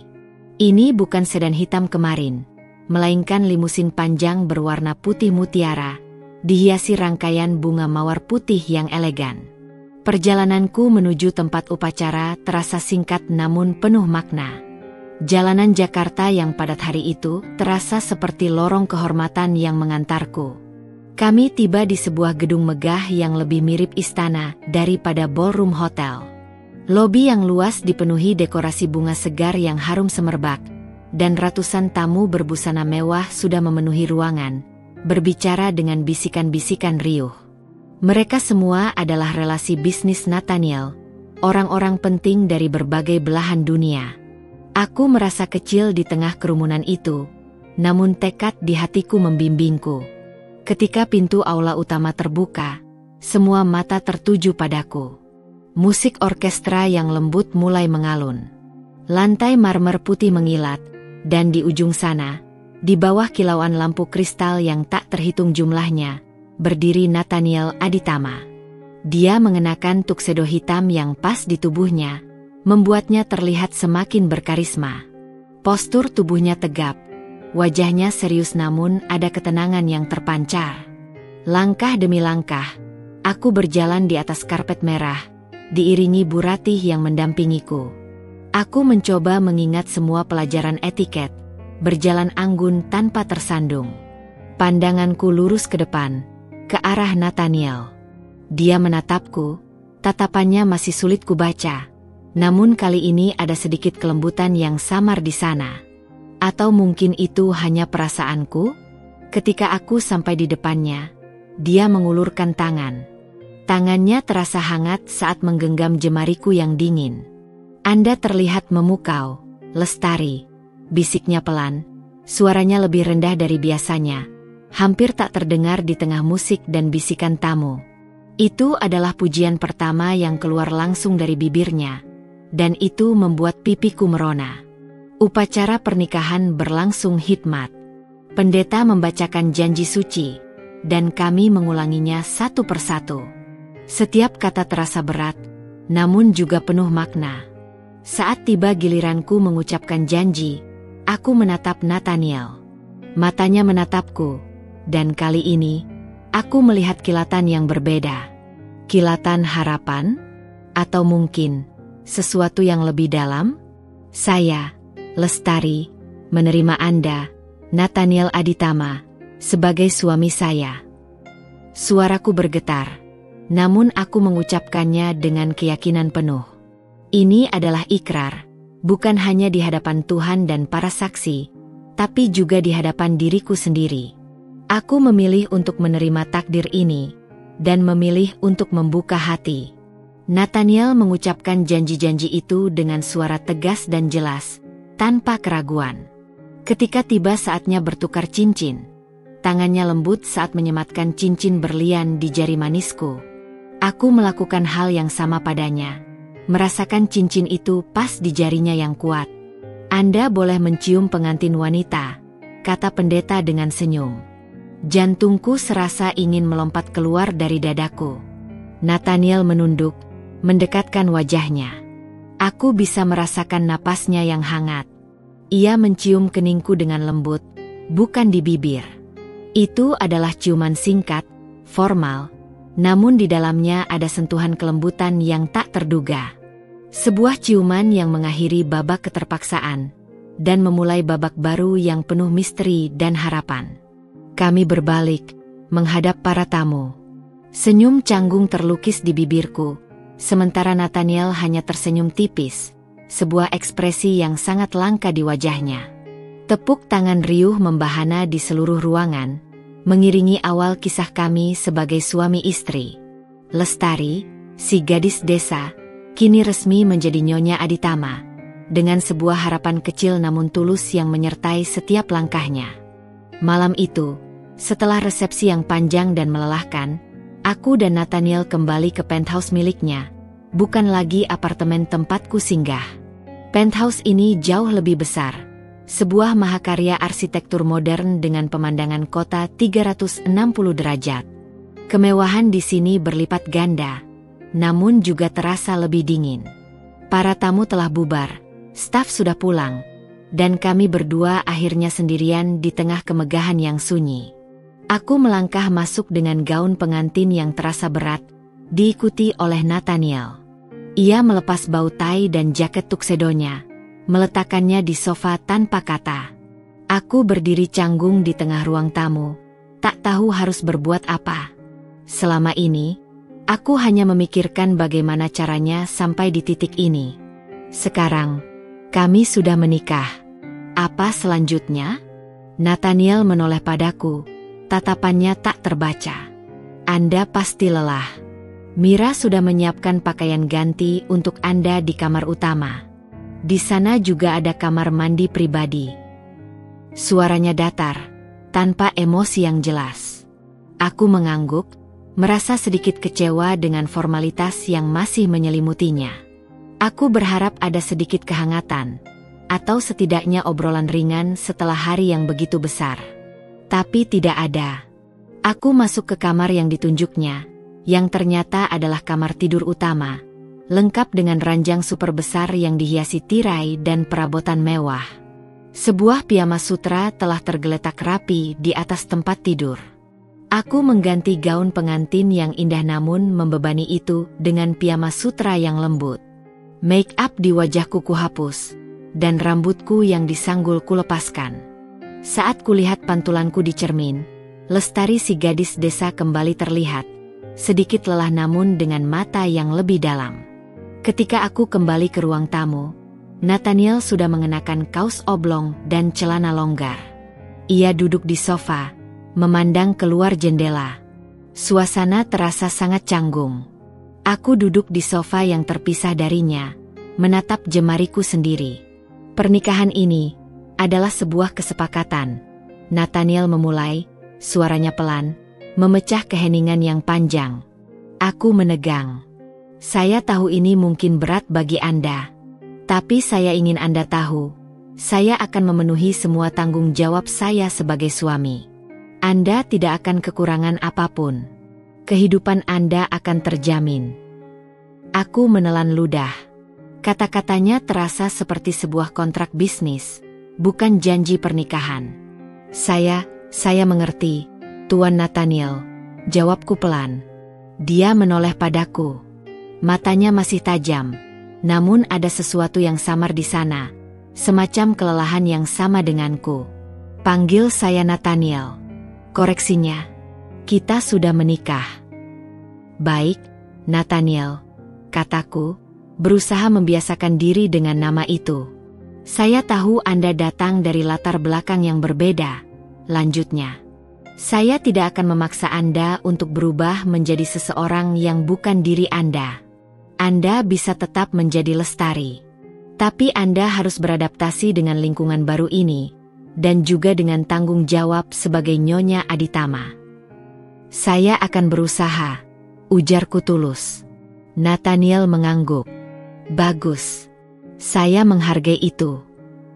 Ia terdiam lagi. Keheningan kembali merayap di antara kami. Keheningan yang kini kusadari adalah karakternya. Dia bukan tipe pria yang banyak bicara, apalagi tentang perasaan. Jika Anda membutuhkan sesuatu, jangan sungkan memberitahu saya atau Bu Ratih, katanya lagi, sebelum beranjak. Saya akan tidur di kamar lain untuk malam ini. Anda bisa menggunakan kamar utama. Hatiku terasa sedikit mencelos. Aku tahu kami baru menikah dan ini adalah perjodohan. Tapi, entah mengapa, mendengar dia akan tidur di kamar terpisah membuatku merasa lebih jauh darinya. Aku mengangguk pelan. Selamat malam, Lestari, ucapnya. Lalu ia menghilang di balik pintu kamar tamu. Aku kembali sendirian di tengah penthouse yang megah. Cahaya lampu kota masih benderang di luar jendela. Malam pertama sebagai Nyonya Aditama, dan aku sendirian. Bukan karena dia jahat, atau tidak peduli. Tapi karena itulah Nathaniel.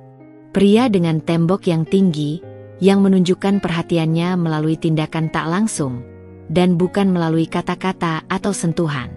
Realitas pernikahan kami, yang penuh kemewahan namun juga keheningan, baru saja dimulai. Dan aku harus belajar bagaimana hidup dalam kemegahan ini, bagaimana menembus temboknya, atau bagaimana menemukan cara lain untuk membangun jembatan di antara kami. Hari-hari awal sebagai Nyonya Aditama adalah serangkaian penyesuaian yang tak ada habisnya. Aku terbangun di kamar tidur utama yang megah, sendirian, dengan sinar matahari yang menembus jendela kaca besar, menerangi setiap sudut. Setiap pagi, Mira akan membawakan sarapan ke kamar, dan aku akan makan dalam keheningan, ditemani pemandangan kota yang tak pernah tidur. Nathaniel? Ia selalu sudah berangkat ke kantor sebelum aku terbangun, dan seringkali pulang larut malam setelah aku tertidur. Kami hanya berpapasan singkat di pagi hari saat ia terburu-buru, atau di malam hari jika kebetulan aku masih terjaga. Komunikasi kami terbatas pada anggukan, senyuman tipis, atau ucapan, "Selamat pagi malam," yang formal. Meski demikian, penthouse itu sendiri menjadi duniaku yang baru, sebuah taman bermain yang sangat mewah. Aku mulai menjelajahinya. Ada perpustakaan pribadi yang luas dengan ribuan buku, ruang multimedia dengan layar raksasa, game pribadi, bahkan sebuah taman indoor kecil dengan tanaman-tanaman eksotis. Aku sering menghabiskan waktu di perpustakaan, membaca buku-buku yang dulu hanya bisa kulihat di etalase toko. Novel-novel klasik, buku-buku sejarah, bahkan beberapa majalah fashion yang kini mulai kupahami sedikit demi sedikit. Aku juga mulai berinteraksi lebih banyak dengan Mira dan staf rumah tangga lainnya. Mereka semua sangat ramah dan profesional, selalu siap membantu. Dari mereka, aku mendapatkan lebih banyak petunjuk tentang Nathaniel. Mira seringkali bercerita tentang kebiasaan Nathaniel yang unik, betapa telitinya dia dalam urusan kebersihan, bagaimana dia selalu menempatkan barang di tempat yang sama, atau betapa ia sangat menghargai privasi dan ketenangan. Aku mulai menyusun gambaran Nathaniel dari fragmen-fragmen informasi ini. Yang paling menarik adalah kode rahasia, perhatian Nathaniel. Meski ia jarang berinteraksi langsung, ia selalu menunjukkan kepeduliannya dengan caranya sendiri. Suatu sore, aku merasa sedikit tidak enak badan, mungkin karena perubahan cuaca atau kelelahan. Aku hanya menyebutkannya secara samar kepada Mira bahwa tenggorokanku sedikit tidak nyaman.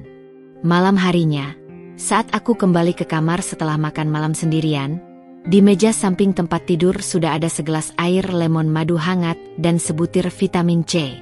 Di sampingnya, ada catatan kecil dari Bu Ratih, dari Bapak Nathaniel. Beliau berharap Anda lekas pulih. Pada hari lain, aku pernah mengungkapkan ketertarikanku pada lukisan-lukisan abstrak modern yang menghiasi dinding penthouse. Beberapa hari kemudian, sebuah buku besar tentang seniman modern dan gerakan abstrak diletakkan di meja perpustakaan, seolah menunggu untuk kubaca. Nathaniel tidak pernah mengatakannya secara langsung, tapi itu adalah caranya untuk mendukung minatku. Lalu ada juga soal keamanan. Aku awalnya merasa aneh dengan banyaknya kamera dan sistem keamanan canggih di seluruh gedung. Tapi suatu pagi, saat membaca berita online di tablet yang diberikan Nathaniel, ada laporan tentang kasus perampokan di salah satu kompleks mewah. Tak lama kemudian, Bu Ratih datang dan menjelaskan bahwa Nathaniel secara pribadi telah meningkatkan sistem keamanan di penthouse setelah membaca berita itu, untuk memastikan keselamatanku. Lagi-lagi, perhatian yang tak terucapkan, tersembunyi di balik tindakan. Aku mulai memahami bahwa perhatian Nathaniel bukanlah sesuatu yang mudah diucapkan dengan kata-kata romantis atau sentuhan fisik yang hangat.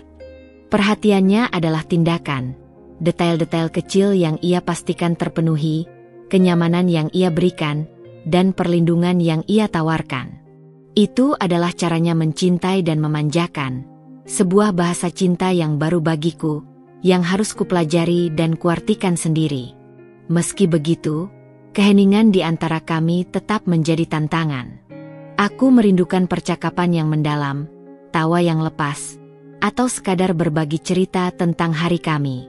Aku tahu Nathaniel adalah pria pendiam, namun aku berharap suatu hari nanti, tembok yang memisahkan kami bisa runtuh, dan kami bisa benar-benar terhubung, bukan hanya sebagai suami istri dalam nama, tetapi juga dalam hati. Realitas pernikahan kami memang diwarnai kemewahan, tapi kini aku tahu, kemewahan itu juga datang bersama dengan kode rahasia perhatian seorang Nathaniel yang canggung namun tulus. Memahami kode rahasia, perhatian Nathaniel adalah sebuah titik balik bagiku. Aku tidak lagi hanya menerima pasif, tetapi mulai mencari cara untuk meresponsnya, untuk membangun jembatan di atas keheningan yang kerap menyelimuti kami. Jika ia menunjukkan perhatiannya melalui tindakan, mungkin aku juga harus melakukan hal yang sama. Aku ingin ia tahu bahwa perhatiannya tidak luput dari perhatianku, dan bahwa aku menghargai setiap usahanya. Suatu pagi, saat Mira memberitahuku bahwa Nathaniel belum sarapan karena terburu-buru, ide sederhana muncul di benakku. Aku ingat Mira pernah bercerita bahwa Nathaniel sangat pemilih soal kopi paginya, espresso double shot tanpa gula. Dengan bantuan Mira, aku belajar cara menggunakan mesin kopi canggih di dapur. Jemariku yang terbiasa memetik kangkung kini dengan hati-hati menekan tombol, mengukur bubuk kopi, dan memanaskan susu. Meskipun aku tahu ia tidak suka susu, aku hanya ingin mencoba. Setelah beberapa kali percobaan yang cukup belepotan, akhirnya aku berhasil membuat secangkir espresso panas yang pekat, persis seperti yang Mira jelaskan. Aku membawa cangkir itu ke ruang kerjanya. Pintu mahoni itu sedikit terbuka. Aku mengetuk pelan dan masuk. Nathaniel sedang duduk di mejanya, mengenakan kacamata baca, menatap layar komputer dengan serius. Wajahnya terlihat lelah. "Nathaniel," panggilku pelan. Ia mengangkat kepala, matanya sedikit melebar karena terkejut melihatku. "Lestari, ada apa?" Aku meletakkan cangkir kopi di mejanya. Ini, untukmu. Aku membuatkannya. Mira bilang kau belum sarapan. Nathaniel menatap kopi itu, lalu menatapku. Ada jeda panjang yang canggung. Aku menunggu reaksinya, jantungku berdegup kencang. Ia mengambil cangkir itu, menghirup aromanya, lalu menyesap sedikit. Ekspresinya masih datar. Namun aku bisa melihat sorot matanya yang sedikit melunak. Terima kasih, Lestari, ucapnya pelan, suaranya lebih lembut dari biasanya. Kamu tidak perlu repot-repot. Tidak apa-apa, jawabku, merasa lega. Aku ingin saja.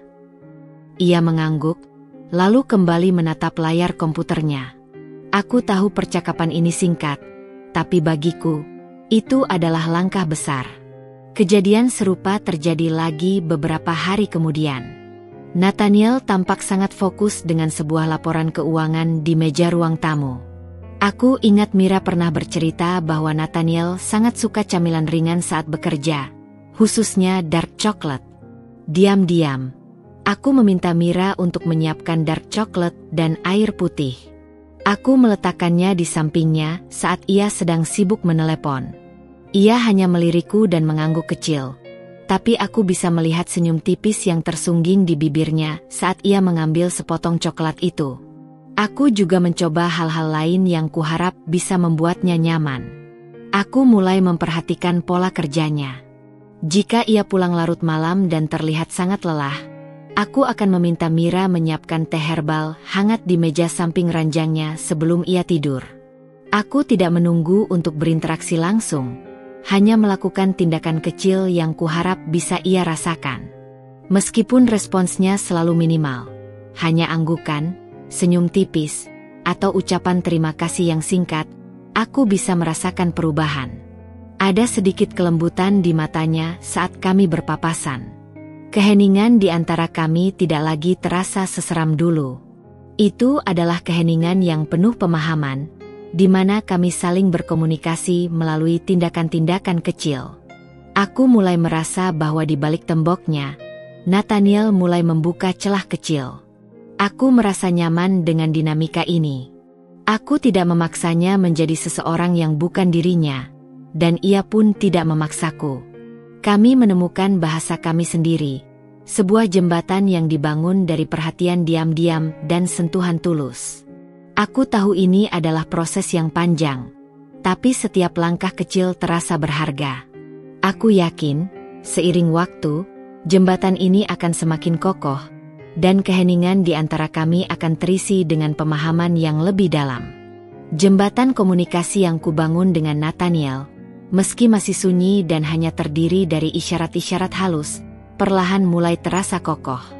Aku meneruskan kebiasaan-kebiasaan kecilku, menyiapkan kopi espresso paginya yang pekat, meletakkan camilan dark chocolate favoritnya di meja kerja saat ia tampak sibuk, atau sekadar memastikan penthouse selalu tenang dan rapi saat ia pulang kerja, menciptakan lingkungan yang kondusif untuk istirahatnya. Dan Nathaniel, dengan caranya sendiri yang kaku namun jelas, menunjukkan bahwa ia menyadari setiap usaha dan perhatianku. Kadang, ada anggukan yang lebih lama dan sedikit lebih dalam, tatapan mata yang sedikit melembut saat ia melihatku, atau bahkan jeda singkat saat ia berbicara di telepon penting, seolah menungguku lewat, sebuah tanda bahwa aku ada dalam radarnya. Suatu sore, aku sedang asyik membaca buku di perpustakaan pribadi penthouse. Ruangan itu adalah surga bagiku, dengan aroma kertas tua dan sunyi yang menenangkan. Nathaniel pulang lebih awal dari biasanya, sebuah kejadian langka. Aku mendengar langkah kakinya yang mantap mendekat, namun aku tidak mengangkat kepala, berpura-pura fokus pada bacaanku. Aku mencoba memberinya ruang, tahu bahwa ia sangat menghargai ketenangan dan privasi setelah seharian bergulat dengan pekerjaan di kantor. Lestari, suaranya yang dalam memecah keheningan, membuatku sedikit terlonjak kaget. Aku mengangkat kepala, dan mataku langsung bertemu dengan matanya. Ia berdiri di ambang pintu perpustakaan, menatapku. Tangannya memegang sebuah buku baru dengan sampul yang mencolok. Apakah kamu sudah membaca ini? Ia menunjukkan sebuah novel fantasi tebal dengan ilustrasi naga dan kastil di sampulnya. Aku menggeleng, tersenyum tipis. Belum. Aku lebih sering membaca novel sejarah atau buku-buku seni belakangan ini, terutama yang berhubungan dengan arsitektur. Nathaniel, sebuah pemandangan langka, melangkah masuk ke dalam perpustakaan. Hal yang sangat jarang sekali ia lakukan jika aku ada di sana. Ia menghampiri rak buku, lalu meletakkan novel fantasi itu di meja kecil di sampingku. Ini salah satu favoritku. Lumayan untuk relaksasi setelah membaca laporan keuangan yang berat dan angka-angka yang memusingkan. Aku merasa jantungku menghangat. Ia berbagi sesuatu yang personal. Terima kasih, Nathaniel. Aku akan mencobanya. Ia mengangguk, lalu berbalik hendak pergi. Seolah percakapan singkat itu sudah cukup baginya. Namun, ia berhenti di ambang pintu lagi, membelakangi dan kemudian menoleh sedikit padaku. Kopi pagiku, terima kasih. Aku sangat menghargainya. Itu membantuku memulai hari. Kata-kata itu singkat, namun tulus dan syarat makna. Hatiku membengkak dengan kehangatan. Ini adalah interaksi paling langsung dan personal yang kami miliki sejak menikah, sebuah pengakuan terang-terangan atas usahaku. Retakan di tembok esnya semakin terlihat jelas, dan melalui retakan itu, aku bisa melihat sedikit cahaya. Beberapa hari kemudian, kami diundang ke sebuah acara makan malam bisnis yang sangat penting, sebuah gala amal yang diselenggarakan oleh yayasan terkemuka di Jakarta. Ini adalah penampilan publik pertamaku sebagai Nyonya Aditama dalam acara formal berskala besar. Aku gugup luar biasa. Bu Rati sudah memberiku berbagai tips, mulai dari etiket bersosialisasi hingga cara menjawab pertanyaan wartawan. Namun tetap saja, bertemu dengan para pebisnis kelas kakap, politisi, dan istri-istri mereka yang elegan dan berkuasa terasa sangat menakutkan, seolah aku akan dinilai setiap detiknya.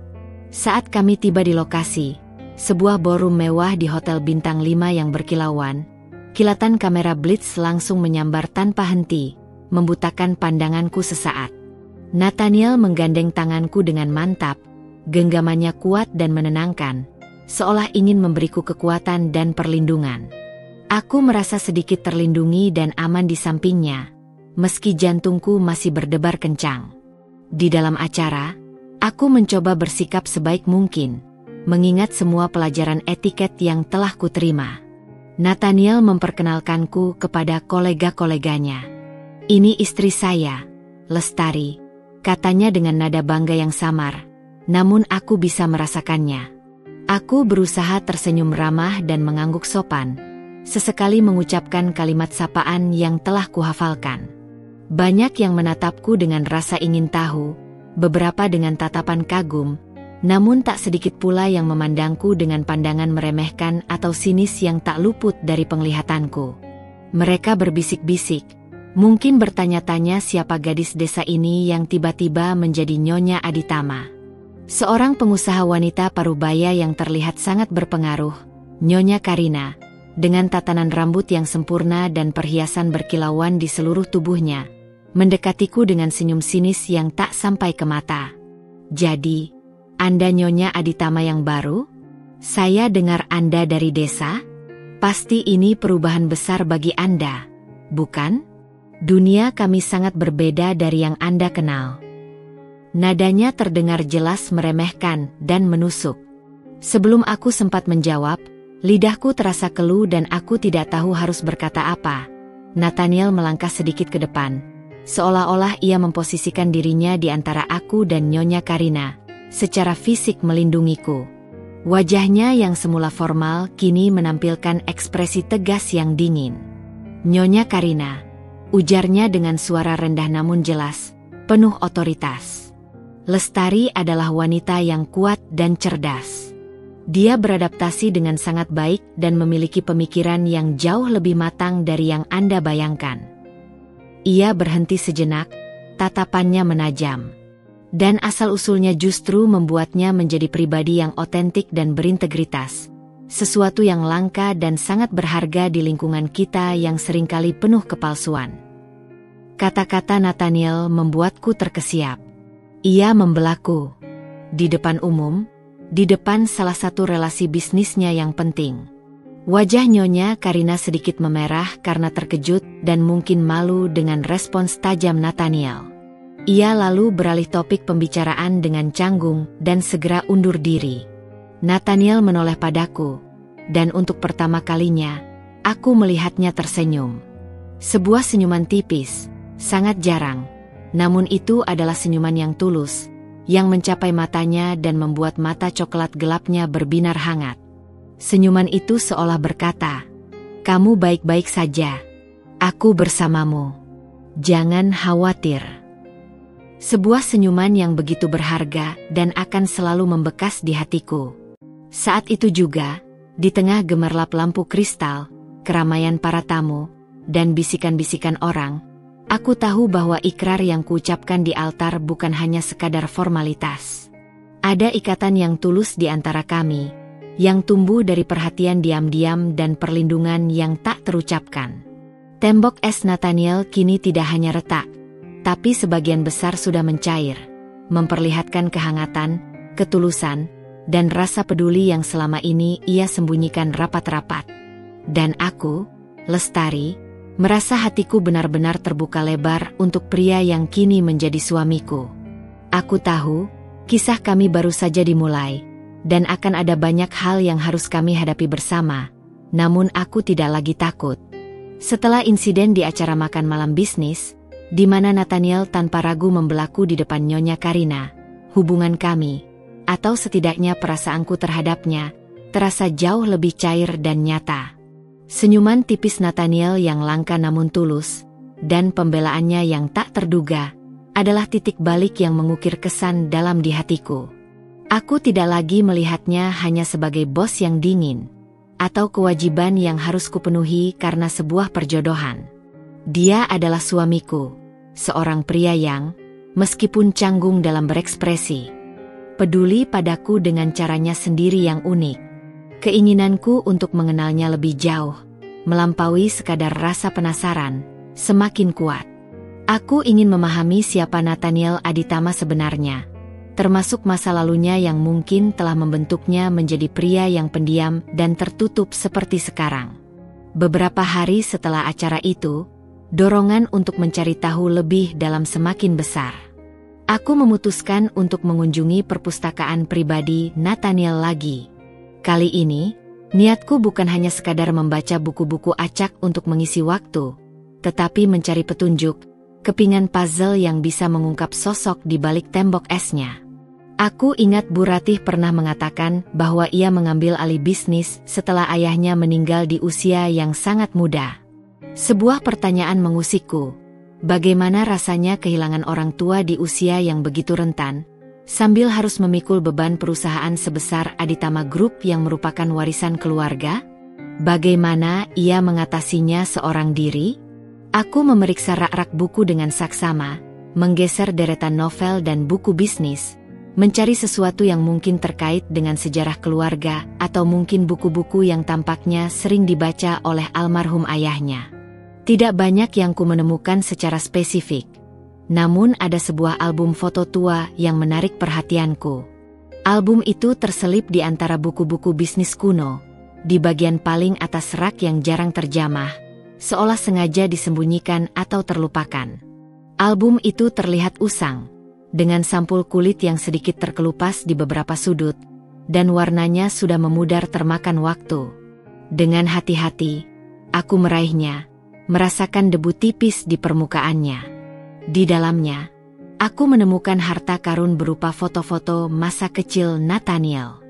Ada foto dia saat bayi, balita yang menggemaskan dengan pipi tembam dan mata polos, seorang anak laki-laki dengan senyum ceria yang sangat lebar, senyum yang sangat jarang kulihat sekarang, dan remaja dengan mata tajam yang sudah mulai menunjukkan ketegasannya, meski masih ada kilatan kenakalan di sana.